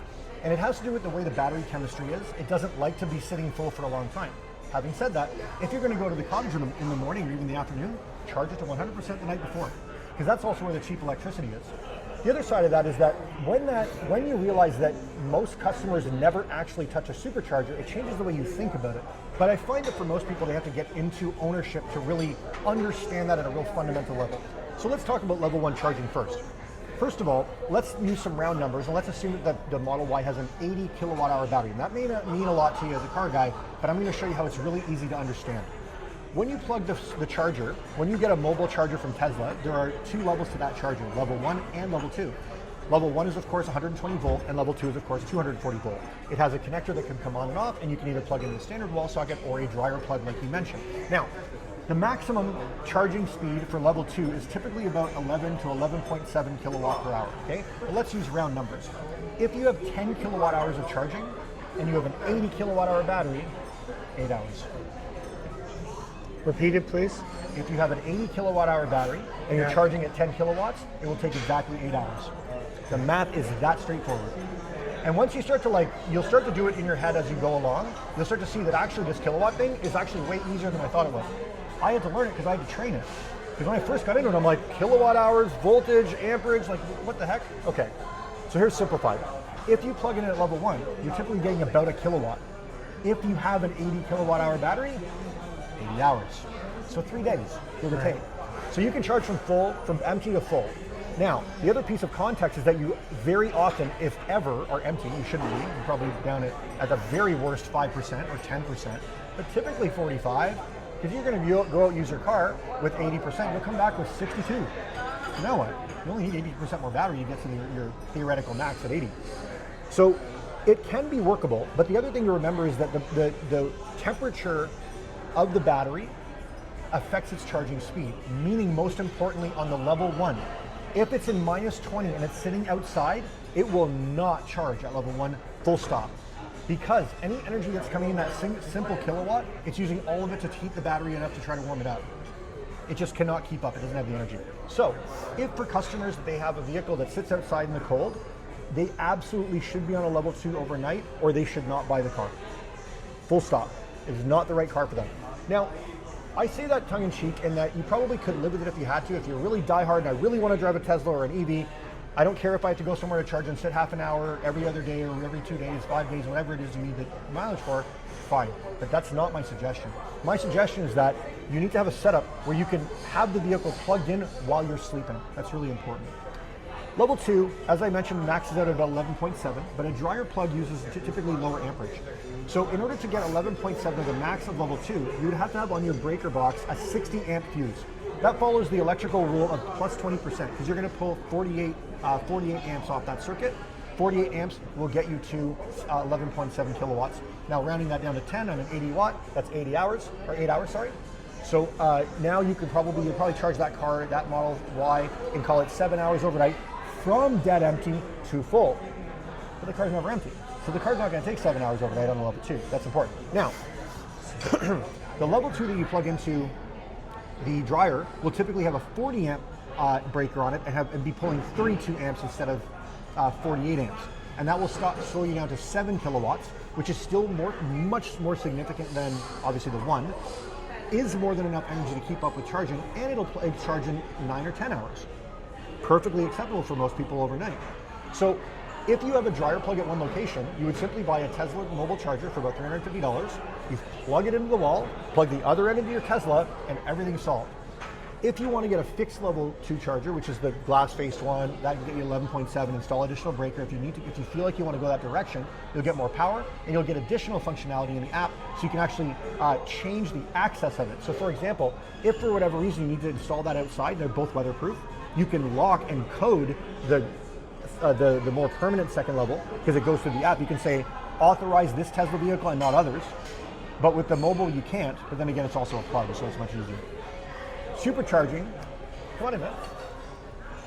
Thank you so much. Thank you. Thank you. Supercharging, of course, is level 3. Supercharging can be anywhere from 20 kilowatts to 250 kilowatts. So now we're talking big numbers. So stepping up, level 1 was 1 kilowatt, level 2 is 11 kilowatts, and level 3 is up to 250 kilowatts. Yeah. That's a big jump. So in that case, you wouldn't typically think of it. That's why when you look at supercharging and fast charging numbers, please let's start. Supercharging numbers, they don't tell you the charge speed from 0 to full. They tell it to you from 5% to 80. Every manufacturer does that. Think of it this way: when you're charging a battery contains electrons. Imagine this Yorkdale parking lot, and it's completely empty and nobody's in it. As cars start to file in, they can just go anywhere they want, and you can just load cars in at a fast rate when it's empty. As it starts to fill up, cars have to start hunting for spaces. That's a really good way to think about the battery. And if the electrons at the end slow down and they have to go find their space in the battery, that's actually very real and physical. So when you do that, you're on a trip, you typically will leave with 100% on your trip. If you need to supercharge before you get there, under 2 circumstances typically: 1, the car needs it to get to its final destination, or 2, you want to set an arrival energy that is a specific number. As I said, 50%, I don't want to get there with 10, I want to get there with 50. Tell the car that, it's on the screen, and it will charge you enough to get you there at 50, and it'll tell you, you're sitting in the car, it'll be like, you have enough to continue on your trip now, and you might be at 67%, and that's all you needed to get to your destination at the requirement. How does that address some of your questions? I'm sure there are more. Yeah, that's, again, probably one of my biggest concerns is charging. Yep. Shay. So with that, you have the condo and you have the house. So in the house, you said you have a dryer plug? Yeah, so we're talking about 2 locations. One is a dryer plug, one is an AC outlet. Right, I got that. 2 places. So yeah. Now, if you plug in the dryer plug, you're basically just going to plug it. And here's what's actually going to happen. And you're going to laugh down the road about this. You're going to stop plugging it in every day. You're just not going to do it, because you're going to be like, I got 52%. I don't have to charge till the weekend. I'm good. And then when you do fill it up, it costs you $1.80. Yeah, I wanted to ask you about. I spend about $2,500 a year in gasoline. Yeah. Every vehicle I have takes super, of course. Yeah. Just to play with my mind. So, how much would it cost me in electricity? Like basically free. Basically free. I'll give you an example. If you do 25K a year, your fuel cost on a Civic is like, I don't know, $400 a month, give or take. Yeah. It'll be $15 in the Tesla. Here's why. Thank you. 80 kilowatt hour battery. When you charge at home, you might, depending on your use, because if you don't use the car a lot, because you're not a heavy driver, not really. What are you, like 15K a year? Well, you spread it on cars too. Yeah, I have a 10-year-old car, so probably 8,000 kilometers a year. Yeah, so it's okay. So a way to think about it is whatever it costs you to go 500K on your other cars, which is probably in the neighborhood of 80 to 100 bucks, it will cost you less than $2. It really is that much of a difference. And you'll find that because of that, it's not that you can't afford the gas, it's that you're like, well, am I going to waste $75 going to this place when I can waste $1. And at the bad word out, yeah. Nah, I can bleep it out, yeah. But you know what I mean? Like, it changes the way you think about transport, as kitschy as that sounds. Yeah. Because then you actually may go out. Think about this. Think about sometimes you're like, I'd really like to go get something. Maybe that doesn't happen often. And it's dark or windy or rainy or crappy out. And you're just like, I'm not going to drive in this. Yeah, you're right. Your car actually has no problem driving in this. I know. And is going to be preheated. Because what ends up happening, you can even set a schedule. Like, you're not on a schedule anymore because you moved on from that old life. But if you wanted to get up, leave your house every morning at 7 a.m., you can tell the car, just be prepared at 7, and it will precondition its battery, its climate, all its settings. Or you can set it manually, whatever you want. Is there another brand of car that has self-driving? That's a loaded question. My knee-jerk answer is essentially no because of functionality. There are many companies claiming to have it. Mercedes Drive Pilot, they're claiming is the best in the business. If you're curious about it, I would highly recommend a test drive, but be very careful. No, first of all, I will not drive a Mercedes-Benz. They don't do anything for me. Second of all, the EQ, I have a friend who was going to buy it, and she actually showed me her potential bill of sale, and I said, do not touch this car. It is going to, you want one? Right? They drop like a rock in price, and she didn't know a lot about it, and she ended up, I helped her buy a Macan, gasoline. Great car. And no, I wouldn't touch it. The value just plummets. They're doing horribly. Well, yeah, they are doing horribly. On the subject of that, I think Tesla sales in Europe were down 8%, but they didn't very much publicize Mercedes' 50% downturn. Like, they don't care about that. They just want to talk about Tesla, right? Right. The whole market's down. Tesla's down 8%. Don't talk about the other guys. Pretty important. But thank you. Thank you so much. So, Chashu Bao. Yeah. And Hakao. Also, there's a lot of feature functionality that we didn't get to demo, and it's kind of beyond the scope of the first test drive for sure. But for example, the summon feature, where we could go to the front of the mall, press a button on the phone, and the car will unpark itself and come find you. And I don't think that's actually that useful of a feature, but it is a demo of something that's to come. Because coming up next is a feature called Vanish, and I think this one's going to be useful and very much used, is where you go to park at the front of Yorkdale, press a button, and the car will go find its own parking. That's going to be useful. That's fun. We already know it's possible because FSD does it on its own. They just have to build up the stack so that it does that as part of the feature set. But that will come, and that's the coolest thing, is that you buy the car, and then a few months later, you get an update, and all of a sudden, you can tell your car to go park itself. This is literally no other car can do, right? Oh, that was my question. Oh, I remember. Yes, right. Going back to your question. Any other FSD? So the short answer, and I believe that the true answer is absolutely not. Yeah. And I think that other companies will not solve it soon. I think the company that's on the best track for this, as an OEM, will be Rivian. Yeah. I think they're taking the right approach. I believe that Mercedes' approach is not the right one, and they've even stated that theirs essentially will not go beyond level 2. Other than under certain circumstances. Like if you look at the requirements for their Drive Pilot system, and I'm not joking around, it has to be sunny, there has to be a follow car, there has to be lines, it has to be a mapped highway. Like there are so many rules for it that you ostensibly, legitimately cannot use it. Whereas Tesla's system, the reason it's so successful, it was designed as a generalized solution. It's not designed to just work in one type of area or one kind of thing. It was designed to work like a human, where if you're a human, and whether you're a good driver or not, you go to, let's say, Europe, you may not be comfortable, but you're going to be able to figure it out pretty quick because you have cognition and you have understanding of general rules. That is how the car was trained. Yep. Except, it was also trained on European data, so it knows that well too. Right? So here's the other cool thing, and I think you'd really appreciate. Next time you go traveling, let's say you own a Tesla. Let's go in the make-believe world where you actually bought one of these cars, these EV things. Okay? Yeah. Let's pretend, and everyone is aghast that Marty Langman got an EV in a Tesla, but let's pretend that happened. It would be, by the way. It would be crazy. So let's pretend. You decide you're going to go somewhere with Roz, you're going to fly out to Europe, you're going to fly to California, wherever you're going to go. You rent a Tesla. When you log into that car, not only does that car know you, your seats, mirrors, all your accounts are logged in, all your settings are baked into that car automatically.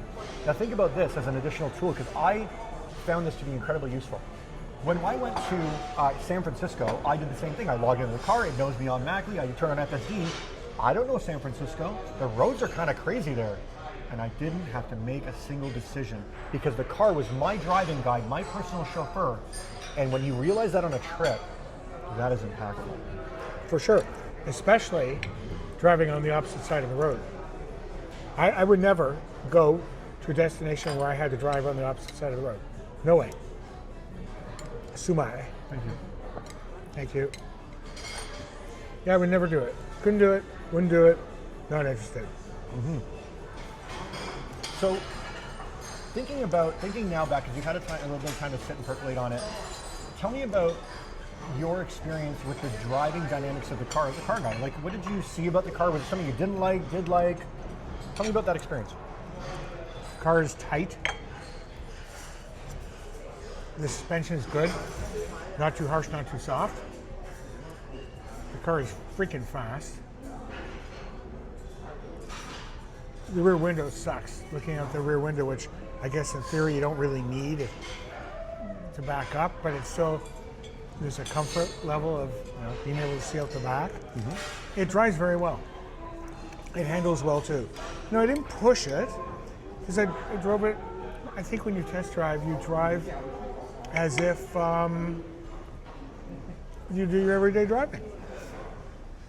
You know, like I know people go to test drive and rip the crap out of a car. That's not how they drive. I mean, I test the acceleration, I test the cornering, but yeah, I mean, it is very impressive. What did you expect the car to drive like versus how it drove?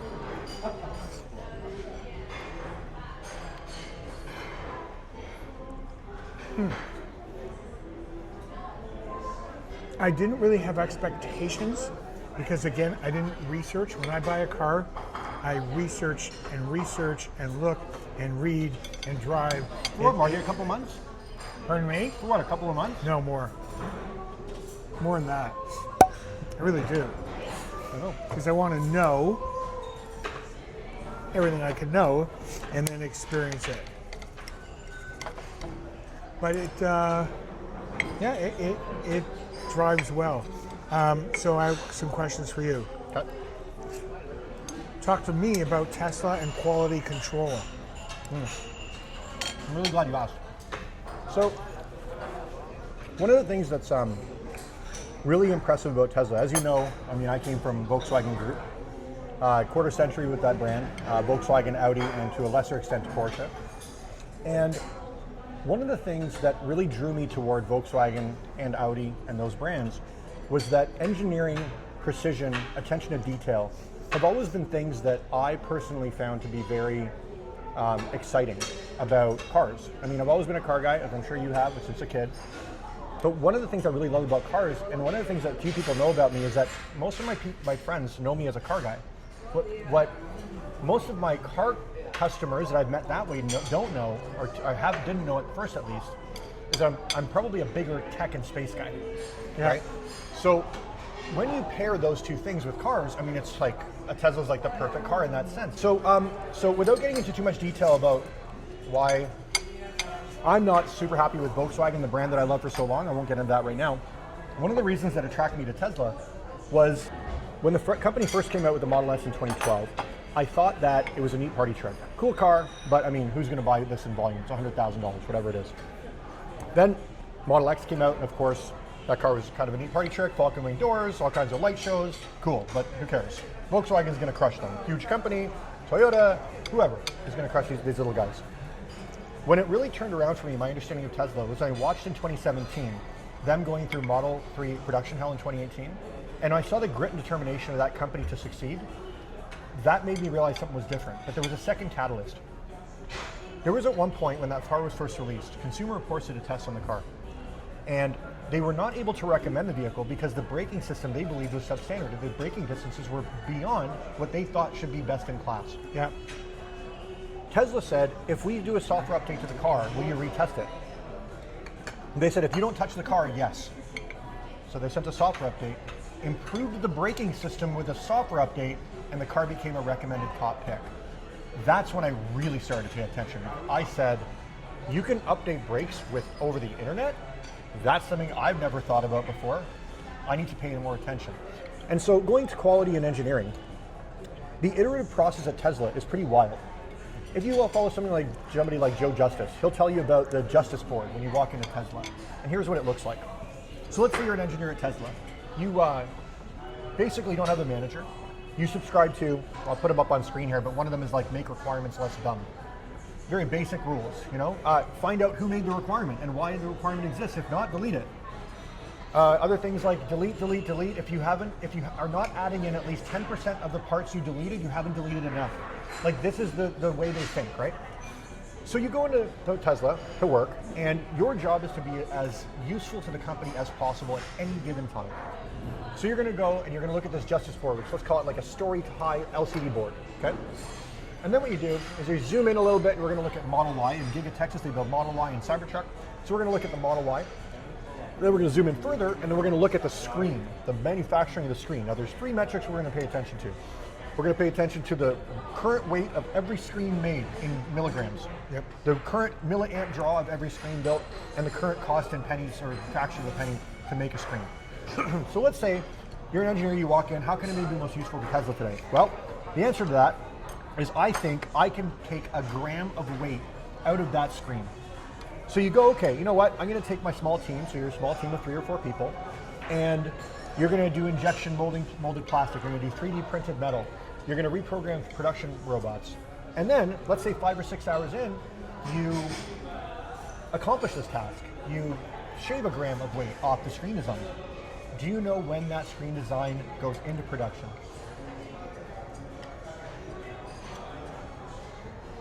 Right now. Oh, right. Think of it this way. Most manufacturers, Volkswagen, Ford, not picking on anybody, they'll make a car, and then 2 or 3 years later, they'll do a facelift. And the facelift can encompass, let's call it 20 changes. So bumper, headlights, trim, whatever. Make it look a little fresher, look a little different. Very standard industry practice, as you know.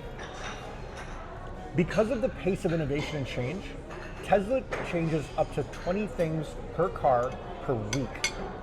Yeah. And how this works is every vehicle is involved in its own manufacturing. Every vehicle has its own AI on board that's monitoring and self-testing throughout the entire process. And so when you have this level of visibility and data, it allows you to behave in a different way in the factory, getting to your quality. Right. So in quality, one of the things they found, of course, when you start out making a car, is you have big rows of lights and you have people looking at them and polishing and buffing out things. Well, their Tesla One AI system obviously has been trained on this. So now they don't even have humans doing it. They have cameras that can detect at a much better level than any human eye imperfections. And a case in point is if you go into the showroom and you look at a new Model Y or a new Model 3, and just think about what your perception of quality means. Probably mean, well, actually, maybe that's a better thing to start. When you say quality, what does that mean to you?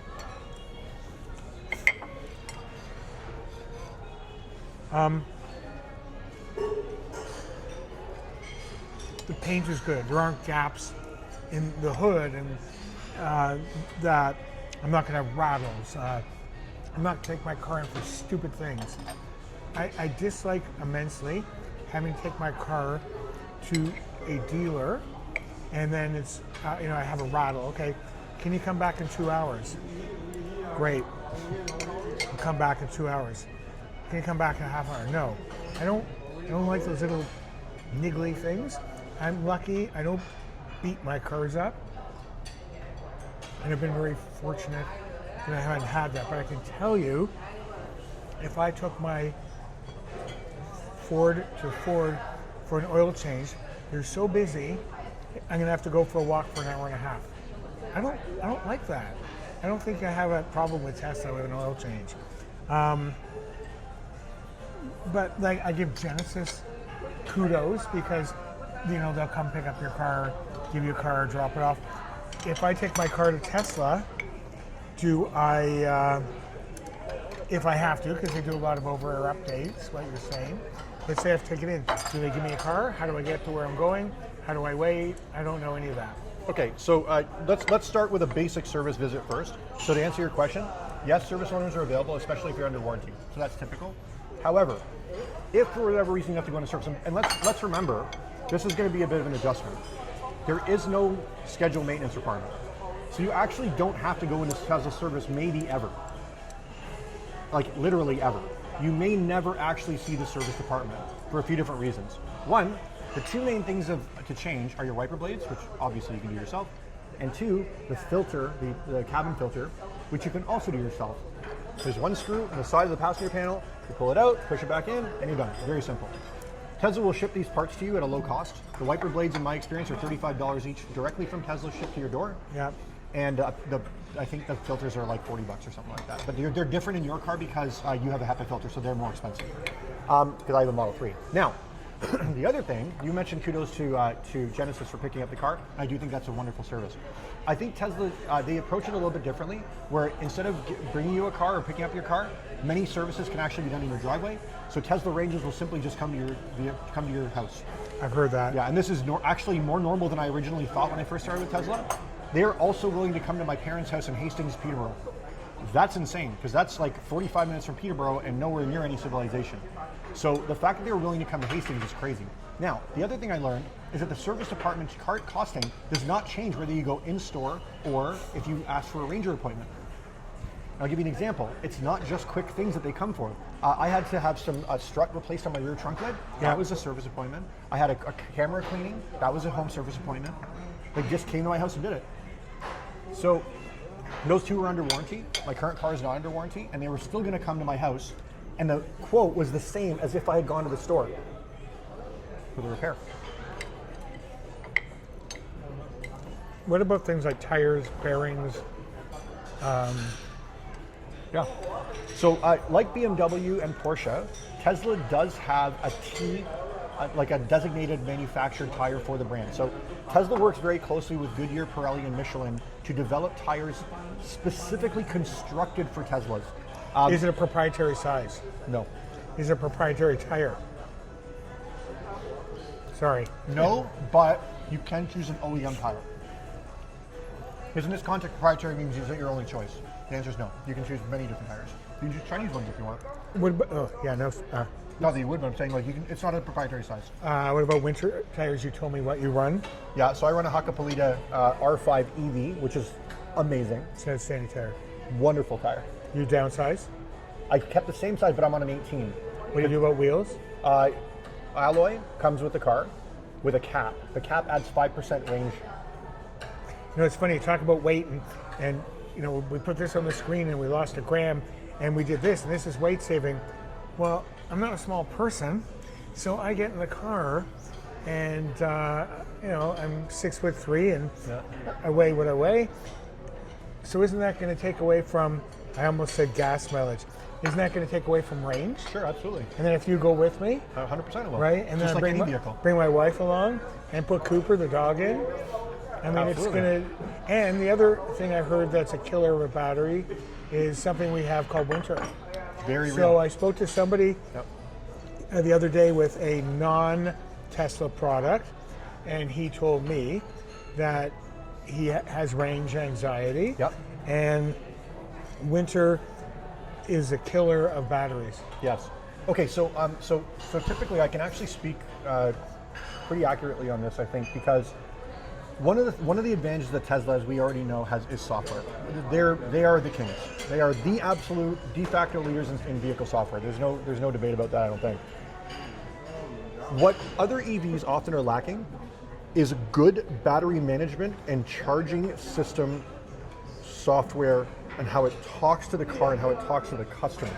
And what I mean by that is, with other brands, I know for a fact that you can navigate to a charger, but the car will not preheat the battery for you. You would have to know to manually preheat it, or some cars don't have a preheating version at all. This is super important because if your battery's frozen at -20, when you get to the charging system, it has to use energy to warm up the battery first before it can deliver the electrons. In a Tesla, and don't get me wrong, other EVs, some of them do have preheating, but they don't all. All Teslas do, and in all of them, it's fully automatic. This is what makes living with a Tesla so easy, because as you noticed, when you get in the car, like as I told you, you just walk up to it and just get in. And then you put your foot on the brake and the car goes into drive automatically. And then you stop the car, you just take your foot off the brake, and then you just leave the car. Everything in the car is like that. Yep. That takes some getting used to. Your headlights, your heated seats, your heated steering wheel are all automatic. You know? Like, it's weird. So, I mean, you can't do manual. Anyway, so... Wait, hold on to your thought. So what is important is, I thought there'd be a huge learning curve. Like you said, press this, go, what, this? No, that. Where? How do I open the door? Press this? No. How long did we spend with the car? 40 minutes? Yeah, maybe. There's a lot to learn. but it's certainly doable. A lot of people have a smartphone, a car. I have a car where I never had an orientation because of COVID. So I had to watch YouTube videos, and there's still stuff I don't use on it because I don't know if I want to touch that. So if you can actually use the features on, and I keep calling it Tesla a car because I don't know what to call it. That's okay, we'll call it a car. On that vehicle robotic thingy, the learning curve, it's pretty intuitive. I'd have to sit down with it for 2 1-hour sessions and I'd have 90% of it, 95% of it. The other additional benefit, just to your point, is that you saw the demo with Grok where we sort of all that stuff.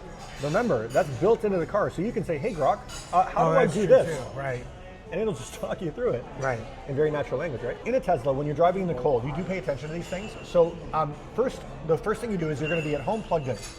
Before you leave, you're going to precondition the car, meaning you're going to tell it, "Hey, warm up to 20 degrees instead of whatever." Now you're in underground parking, so your battery is going to be like warm.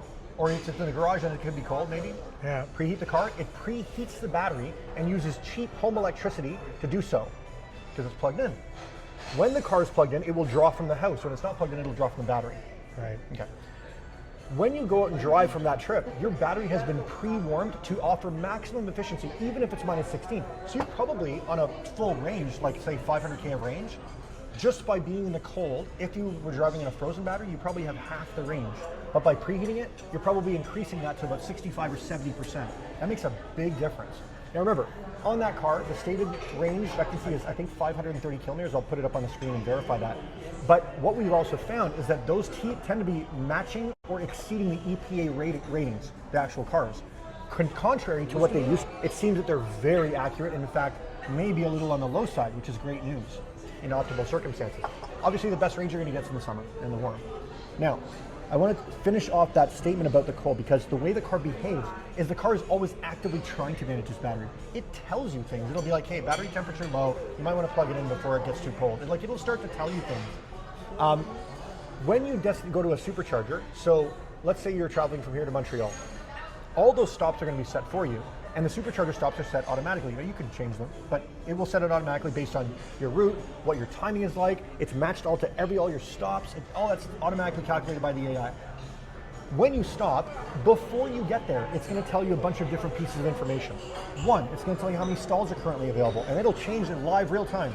Because it not only knows who's plugged in, but it also knows who's inbound, how long they're going to charge for, based on the temperature of their battery, based on the wind shear on their vehicle, which is causing less efficiency. They do all this math in the back end to give you an accurate depiction of you're going to have a less than 5-minute wait when you get there, or there'll be no wait when you get there, or if it fills up before you get there because a bunch of people dropped in, it'll redirect you on the fly and say, "We're going to move you to a faster supercharger." I've seen that happen a bunch of times. So all this stuff, it makes everything so seamless, and that's why when you talk to a Tesla owner that does a lot of driving with their car, they'll tell you, like, the network's incredible. Like, it's so good. Ian, does Grok know what I'm doing? No, not unless it's active. Now, that's today. Tomorrow I can't make that promise. Because it's very likely that Grok actually will be just alive the whole time in the car. Because Grok, remember, is also going to be the brain of Optimus. And so Grok will become a part of your life in a way where it's like, "Hey, can you build a deck for me and also go pick up stuff at the LCBO?" And they'll just go do the things for you. Will Optimus be able to drive my ICE Volkswagen? Yes. That's what I need a Tesla for. I'll just get a, Yeah, right? So, I mean, because that takes up a seat, right? Who cares? Hops in. Now, Actually, I don't know about that's legally. a very interesting idea. They are going to get there. For sure they can do it. Because they're generalized robots, right? Thank you. Yeah. I mean, I don't know if I'm sure they will allow it to pre-program for that because it'll have to be able to get into a dump truck and move it in an apocalyptic future, or something, who knows, right? So in the cold, it is definitely a real thing. But again, in context, if you are, driving the car 50K a day, that's one thing, but that's not what you're thinking about. You're thinking about the longer trip, like the car up to the ski town. Okay. Yeah. So how far is that? Thank you. 150 kilometers. Oh, you won't even have to charge, even if it's cold. But one thing you said is, if you're going to charge when it's really cold, forget it. It's the wrong vehicle. Did you not say that? No.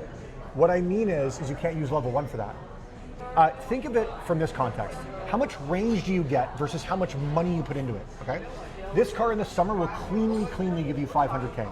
In the winter, at the very worst case scenario, if you let it freeze, it gives you 250, but that's not going to be real. You're actually going to get 350. But let's call it worst case scenario 250. You forget to charge it, it's frozen, blah, blah, blah. You get 250 on a charge.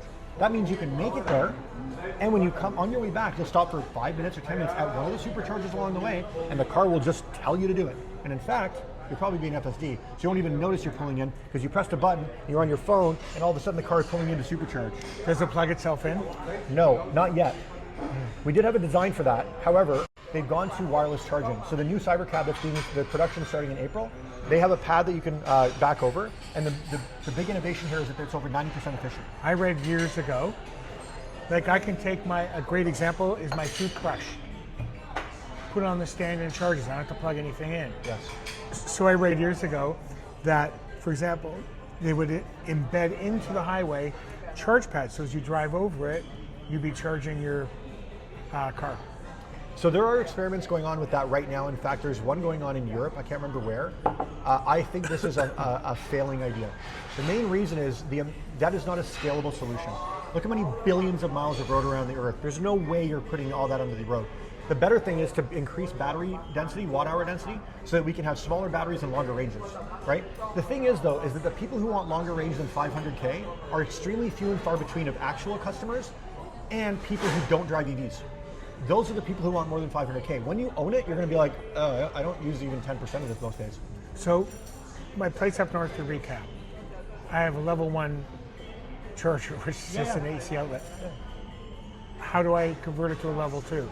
Do I have to rewire? Do I have to go to the box? Yeah, you have to go to the box for sure. Yeah. Because you have to run a different amperage. So I don't know what the amperage is on a 120 volt. Probably, I don't know, 10 amp, 20 amp, whatever it is. You have to run a minimum of 40 probably to get any kind of meaningful speed, and preferably 60, which will give you 48 amps of draw. Where I am, I've got a bunch of cousins on the property. So my cousin, number one cousin with a Tesla, put in a level 2 charger, and my other cousin for his son with an Audi Q. These numbers are killing me. Q4 e-tron. 4 e-tron. Put one on the outside also. I don't know how much it is to do something like that. That largely depends on the setup you have. It can be anywhere from $800 to 50 grand. Like, it depends. Yeah. I mean, I'm making up the 50. Yeah. Because I mean, if you have to run like 900 foot feet of cable, I mean, that cable's super expensive. I understand. And where I am, our ski club in the parking lot has flow. Oh yeah, okay. Yeah, so those will be level 2. Yeah. And paid. Yeah, I know. Yeah. But still also cheap, right? Like if you compare it to fuel, like if you're actually up there and they have flow chargers and you have a thing where you're like, I need to leave tonight, plug it in the flow, pay the $7 to fill it. Oh no. Like it's really cheap. It's all really cheap. Like the worst case to fill up that car, the most expensive way to fill up that car is at a supercharger at peak charging rate. Because here's the other thing. The rates are dependent on the time of day because it's electricity. Same with my dishwasher. Right. After 7 p.m. the rate goes down. Exactly. So and you weekends. you can change it after 11 because here's the thing. We didn't even talk about home pricing, which we get back to in a second. I want to mention this first. At the supercharger, the most expensive it could be is that I've ever seen is I think probably 55 cents a kilowatt. But typically at rush hour it's 50 cents, and I've seen as low as 28 cents between like it's midnight or 11 p.m. to 4 a.m. overnight. It's like 28 cents or 30 cents depending on where you are. Will charging keep getting better as technology gets better? Better, faster? So probably, but maybe not meaningfully in your existing car. So we're talking about two different things. Charging and solid state batteries are coming for sure. It's scale production that's the problem. The technology in your car, they may figure out a way to charge faster, and I can give you an example of how they've already done that. In the LFP batteries, which is the lower end models, I think it was, I can't remember if it was lithium ion. I'll put it up on the screen. The ones are lithium ion now. The one in the car you're looking at is lithium ion. In my car, it's lithium iron phosphate. Okay. I have the lower model, so they have lower energy density. And solid state is how far away? From production? There's a company now called Donut Labs, or Donut Engineering. They have an in-wheel motor in production and they have made a claim recently that they have a production solid state battery ready this year.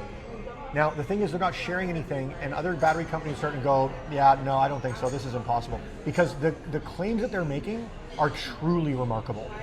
Extraordinary claims require extraordinary evidence, and they are producing none of that. Proof is in the pudding in April, because Verge Motorcycles is the first company to put this in a production vehicle, and you can order them. So when these things start landing, you better believe that every company, a auto company on earth, a battery company, will be buying one of those and ripping it apart to figure out how they did the cell. If they're telling the truth, this is going to be a game changer revolution for the industry. But because of their lack of transparency on it, there are many skeptics. I being a light skeptic, I mean, the thing I square off is I'm not sure how you lie about it being already an established company, because they're being very blatant about the fact they've got a working product. Not a prototype, not 10 years out, this year available for production, you can order it now. And the claims are crazy. I'm talking more than double the density of the current state of the art. I'm talking 0 to full in 5 minutes. I'm talking like crazy stuff. No variance in temperature for range. These are all the holy grail of batteries. Yeah. They don't exist. So a lot of the battery companies are going, you didn't make that. You're making it up. We don't know what you're doing, but there's no way. I hope we're proved wrong. Because if they accomplish this, it's a big deal. And a bunch of guys, a bunch of YouTubers like YouTube It Da Vinci and other guys have done some really great breakdowns on these. I'll put a couple of links in the comments below, or in the description below. But it's very interesting. I hope they get it. So to answer your question, I don't know. It could be this year. It could be not for 4 or 5. I think is probably the real answer to scale production. Now, having said that, lithium-ion batteries have, like in the Model Y, have incredible longevity. My car has 185,000 K on it, and my battery has only degraded about 10%, and that's at 90%. They're typically warranted at 70. Right? Say your battery died, yeah, and you had to replace it. How much? I think about 12 grand right now. I'd have to look, but that's come down from 50, then 40, then 30. The price per watt hour of batteries is coming down precipitously, especially with the volume of cars that we're making and other battery-equipped vehicles.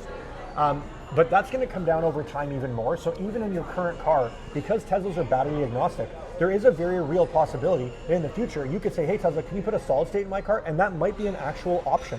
Because the reality is that electric motors are over 100-year technology. They don't break. We know everything about them. They're extremely reliable. There is a very real chance that you may never, like that car may never leave your garage. You may have cars that go in and around it, but you may have that car 20 years because it continues to get updates, it always drives itself, and everything is replaceable at a very low cost. Is it realistic to have battery swap out like I do with my propane tank for my barbecue? Not in my opinion. The reason I think that is because in order to make a swappable battery, you have to engineer a lot of trade-offs within the vehicle in order to make that work. You have to think about doors, latches, safety systems, plugs, all these connectors, all these moving parts. They make things more complicated. If you look at the way the phone industry has gone, look at these two devices. None of those have replaceable batteries, and that iPad is 6 years old and running just fine. So I don't think it's a good solution. I see why people want it because it's in and out in 5 minutes. But if you look at the complexity of the system, I think that they're going too far in the wrong direction. Charging. Let's talk about charging the 2.8 cents. So if you find that you are able to charge well overnight, and and you have to look at your bill because it does also change the cost profile of the rest of your home. But there is a plan that will lower you to 2.8 cents per kilowatt. That's where you get the $1.60, $1.80 kind of fill up, right? So if you have 80 kilowatts at 2.8 cents, call it 3 cents, 80, 160, it's $2.20 at that price, give or take, to fill a car from 0 to 100, for example. And that's where the real money is, right? Because if you most of the time, you're just plugging in at home and you just use the car. This is gonna be weird. The first time you go to a gas station and you didn't need gas. Like, what am I doing here? Oh, I'm here for lottery, or I'm here for a bag of chips, or I'm here for Tim Hortons coffee. But you're not actually going and stepping in fuel anymore. It's very weird. And you're like, where do I park? I can't park at the gas pump. Yeah.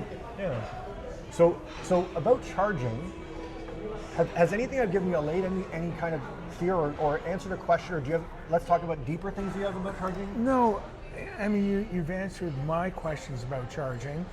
You've thrown numbers out. Now I'm the sort of guy who will now go and watch some YouTube videos on charging. Now this is the fun part for you, because now you get to really dig deep, right? It's so fun. And there's so much content out there, it's great. Because I always thought if I would ever buy an EV, I like the Kia EV6 GT. Yeah. It's 550 horsepower. I think they look cool. It's a hatch. Impressive But car. it seems to lack the technology of a Tesla, from what I could tell. I don't know. I've never been in one. I just have always liked it as a EV. I think you're on the right track in your appreciation of the vehicle. It is a stablemate with the Ioniq 5, which I have fairly good experience with because I not only designed counter training on it with Volkswagen against Hyundai, but I also drove the car for a few days myself, and I got to be intimately familiar with it. One of the things that I think is really important that I articulate is that when I look at a car like that and I compare it, I can only compare a car like the EV GT, EV6 GT, or the Ioniq 5 to another car. That's all it is. It's just a car. Yeah. When I look at a Tesla, those other cars don't have an AI inference computer that can see and perceive the world and then ultimately become self-driving. They do get software updates at a minimal amount and probably will get better in the future. But their current stable is not very good, and most of the time it's minimal stuff. For example, in a Tesla, you will get meaningful updates every quarter that add actual feature content to the car, not just like we fixed some bugs. Hey, this new Right, thing. there was an update 40 days ago or something. Less than, yeah. There's updates. There's probably updates depending on your car. Like on your car, you'll probably get an update anywhere between 10 and 20 times a year. And often it will bring meaningful things. It'll be like, here's a recent thing. Wait, excuse me, don't edit this. Yes. On my car, when did I buy a Tesla? How did this happen in the last few hours? Okay, go on. Is that a close? Are you closing me? This is the funniest Are you thing. closing a I'm closer? behaving exactly Are you- like Tesla, right? Jeez. All I'm doing is presenting how good the information is. Because the reality is once you start to really understand how much they thought of the product and how well integrated it is, and the vertical integration of the company gives you an experience that you cannot get anywhere else.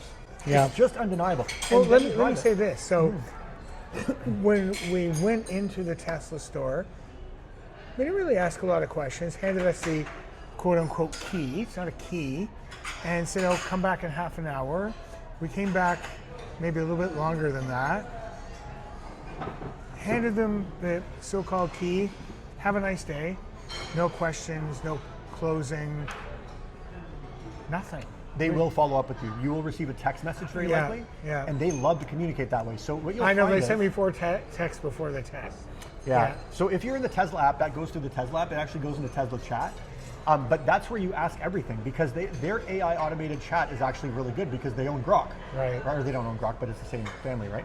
And the first time I actually went in, so this is really cool. So how you add a line item to an RO, you have to describe it to a service consultant. Well, I'm not dealing with a service consultant. I'm dealing with my phone. So in natural language, I basically just described this thing, and it was like 7 lines of description, like here's what's happening, blah, blah, blah, blah, blah. What I didn't realize is that the AI was going to analyze what I said, assign it a line item code, and then rewrite it in a proper RO. Wow.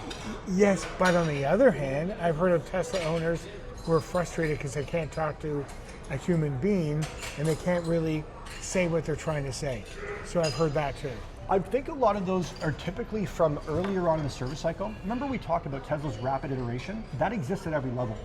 2 years ago, maybe a year and a half, I remember seeing a job offer or a job listing in Tesla for 0 service manager. I'll put it up on the screen if I can find it. This was like, I'm like, what the heck is that? That's a weird name. This is what the first line said. We aim to, not reduce, eliminate service from our vehicles for our customers. Have you ever seen an OEM say that ever? Why not, Marty? Why would they not do that? Tell me. Because when I have an issue with my car, it's like you're on your own, have a nice day, bye. Yeah, but what about the service model? What's their business model? Well, Imagine that's if where the big Volkswagen money is. eliminated service. Unfortunately, with service these days, what happens is you can't always trust the information you're getting. And the other thing is a lot of places service managers get paid on work and parts, and there's a lot of upsell. I don't feel that way with the little I know about Tesla. I think they do what they had to do, and that's it. Other places like, oh, you know what? Maybe you should have an oil change with liquid gold or something. So I think that's where the difference would be, because the big money's in the back. But not with Tesla. That's not their business model. Their big money hopefully is in the front. Or are they making money? Or how much money do they make in a car? Or do they want to sell you an Optimus? Or do they want to send you in space? You know, like which direction do you go? I think your statement is very fair, but I'm going to reframe it a little bit because I think you're thinking about it the right way from a context of a business, but I'm going to present a different idea. What is the definition of the word philanthropy? The definition of the word philanthropy is literally love for humanity, okay? Now, if you're an OEM, let's play a game. If you're Volkswagen, Ford, GM, Stellantis, and you've built the largest charging network that only serves your cars, would you share that with the rest of the market? Absolutely not. I know Tesla does. I know. But why? For the good of humankind. Yes. Yeah. And Yes. I'm not kidding. Tesla's mission was previously to advance sustainability as quickly as possible. Did you know that the mission recently changed? No. The mission is now amazing abundance. That's the mission of the company, and it's not just words, they mean it. But what does it mean exactly? It means a lot of things, but ultimately, what Tesla's trying to do is create a world where no one needs to want for anything. What they are literally trying to create is a world where money is no longer useful, where you can have anything you want, and nobody lives in poverty. Nobody is without clean water, food, shelter, and even the finest medical care that any place on earth can offer. Because Optimus is designed for surgical dexterity with its hands. It can thread a needle. It's designed to have the intelligence of all humankind. And if you have that level of dexterity, how long does it take to grow a surgeon? 30 years, 35 years minimum. Or we can build it in 20 seconds in a factory. I know. And this is coming. So if you can have one in your home, and the goal is to have it financeable like a car, let's say it's 40 or 50K. A lot of people can afford that. Now, if this robot can appreciably clean your home at a microbial level, take care of your elderly parents in a medically responsible and empathetic way that would be impossible for any nurse to keep up with because they don't get tired, build you a deck and do all of your 5-star Michelin cooking at home for you for 50K, I think that's a pretty good deal. But beyond that, when the scale steps up, they become everywhere. They just kind of like everyone's just going to have their own robot. This is the idea. And when you have that, and you have that level of skill imbued in the robot, then we have true abundance.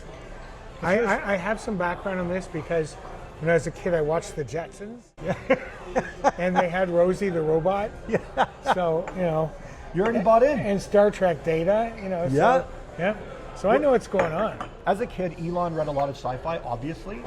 And what you see very quickly if you look at the material he read, because I'm reading a series of the books, his favorite books right now, called the Culture series by Ian M. Banks. What's really remarkable about these series is that they're talking about super advanced AI and civilization, and they were written in like the late 70s, early 80s. And I'm reading this going, how did this guy forecast what we're seeing now? It is unbelievable. You know how? Because he dreamed it up, and Elon made it. Yeah. It's crazy. Right, So, getting back to how do they make their money? They're not focused on the money. As weird as that is, that's not how the company behaves. And you start to see pieces of it as you interact with it. When you go in and they don't ask you the questions you expect in a dealership, and I feel like I'm in an Apple store, because the entire foundation of the company is not a car company. They don't think or behave like one.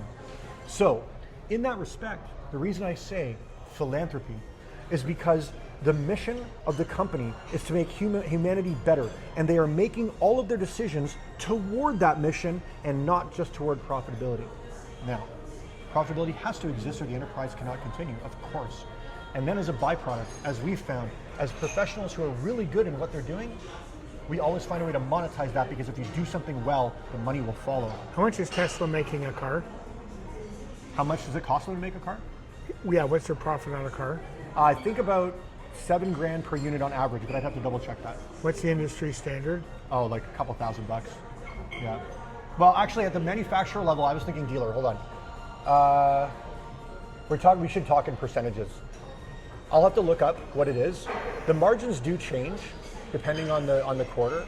I would bet that Tesla's at about, I think they're about a 10 or 12% margin. The industry standard is like 7, but I could be off on those numbers. Yeah. But regardless, if you look at EV manufacturing, they're the only ones that have cumulative returns on it, because if you look at the structure of Ford, GM, even BYD on an extension, largely they're not profitable on those cars, right? Yeah. I loved this. Thank you. I so greatly appreciate you letting me come along for the ride and actually allowing me to show you this brand that I have new passion for. I actually kind of impressed with myself. When I first got in the car, I felt like getting out of the car and go, Ian, you drive, I'll just watch. I can't, this freaks me out. Like if my foot's on the brake, my foot's not on the brake. My foot's on the brake, my foot's not on the brake. What do I do? How do I do? How do I stop it? How do I move? How do I not move? What do I do? Am I going to hit the car in front of me? But as I said, the learning curve is pretty cool and pretty fast. As I said at the very beginning of all this, my goal was never to actually sell you the car, and actually it still isn't. Yeah, I know. But I have to ask then, since you've told me that it makes you have to consider it because of what you've learned, based on what you know today, would it make a short list?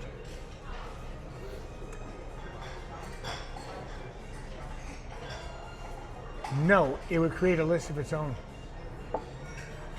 You heard it here first. That's a big statement coming from you, Marty. Yeah, There are car guys, and then there are car guys. We are car guys. We bleed oil. We never thought we'd give up our manuals. No. This is different for us, right? No. It's a realization that I can still have the fun, but I also get to have an appliance that really betters my life. If it didn't have self-drive, it wouldn't be on any list. Mm-hmm. Like I think self-drive is that significant. So in closing, what other cars are you looking at as your, because I know you have a long horizon, kind of like how you think about things, right, often? So what are the other maybe couple of cars that you might consider? Okay, so my Volkswagen Golf R, which is 10 years old, love the car. Which I sold to you. Yes, you did. And you were very helpful, very helpful. I do have a short list, which was a list of 8 cars, and I've just been chopping away. But did the Model Y today cut any of those off the list as well?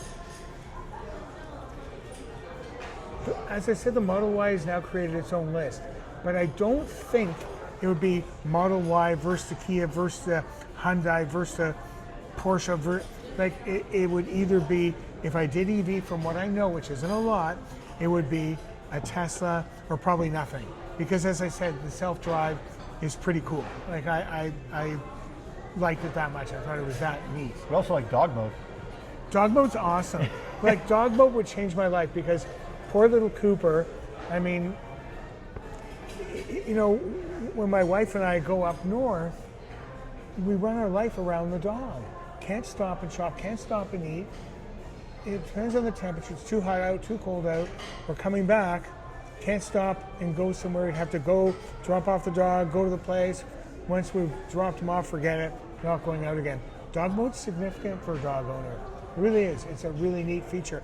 It's hard to wrap one's head around because it's basically you're heating a little house, which is a car. So to answer your question, I did have a list. I still do. There are 2 other cars that I'm looking at, which are ICE. They're not EVs because that was never been on my list. Yeah. One is, and I've driven it, is the Genesis GV70. Nice car. Great seller for them. 43% of their market is the GV70. Yep. To me, I figure when they built the car, Hyundai probably went and bought a Macan and said, okay, just copy this, but make it a lot less money, please. Now, on the EV, you don't do oil changes. I heard prices on oil changes at Porsche that just blow my mind. They're significant because it's like, I think I heard they have to check this. $400 or $500 oil and filter, like that's the visit, yeah. Crazy ass prices. I don't like getting screwed, and I don't. Swearing's fine. No, I was thinking they're going to see this in Stuttgart. Yeah. I really don't like spending big money on stuff like that. Yeah. The Genesis service is included. Look, they bake it into the price. I understand that. Excuse me. I understand that, but I just don't feel comfortable getting screwed on service. So Genesis, 5 years of service, will pick the car up. I wouldn't let them touch my car. I'd have to drop it off because that's me. It's cool and all, but I'll still do it. I know, but yeah. I don't feel like I'm getting screwed. And it's also one price, just like the Tesla. Yep. The other car, which I've sat in but wasn't around to drive, it still isn't, is the all-new Audi Q3, which I like. Nice the horsepower is less, it's 255, but the way they gear it, 0 to 60 is like 5.6, which is pretty good. The 0 to 60 on the Genesis, 300 horsepower, wouldn't buy the bigger engine, then it's a whole new ball game, and I have the Corvette to supplement it anyway. Yeah. So 0 to 60 like 5.8, 5.9. Golf R is 4.8. Yep. But I'm not racing anyone. Yep. You know, so they're good. Going up north to pass, they're all good. So those are the two cars. Genesis, which would be the biggest car I've ever owned, lengthwise. Audi Q3. One thing I keep thinking is, if I take my Volkswagen Golf R in for service, it's the same engine as an Audi S3, but the oil change on S3 is $50 more because it's got the rings. You know, I don't. My father had a car expression, which is, I buy a car to impress myself, not others. Yeah. Seemed like a pretty good place to end it. If you made it this far, thank you very much. I really appreciate it. I look forward to doing more of these test drives. I have to figure out a faster way to edit these videos, but I am going to do more with people. The last thing I want to leave you with is a simple reminder, and here it is. Thanks for watching.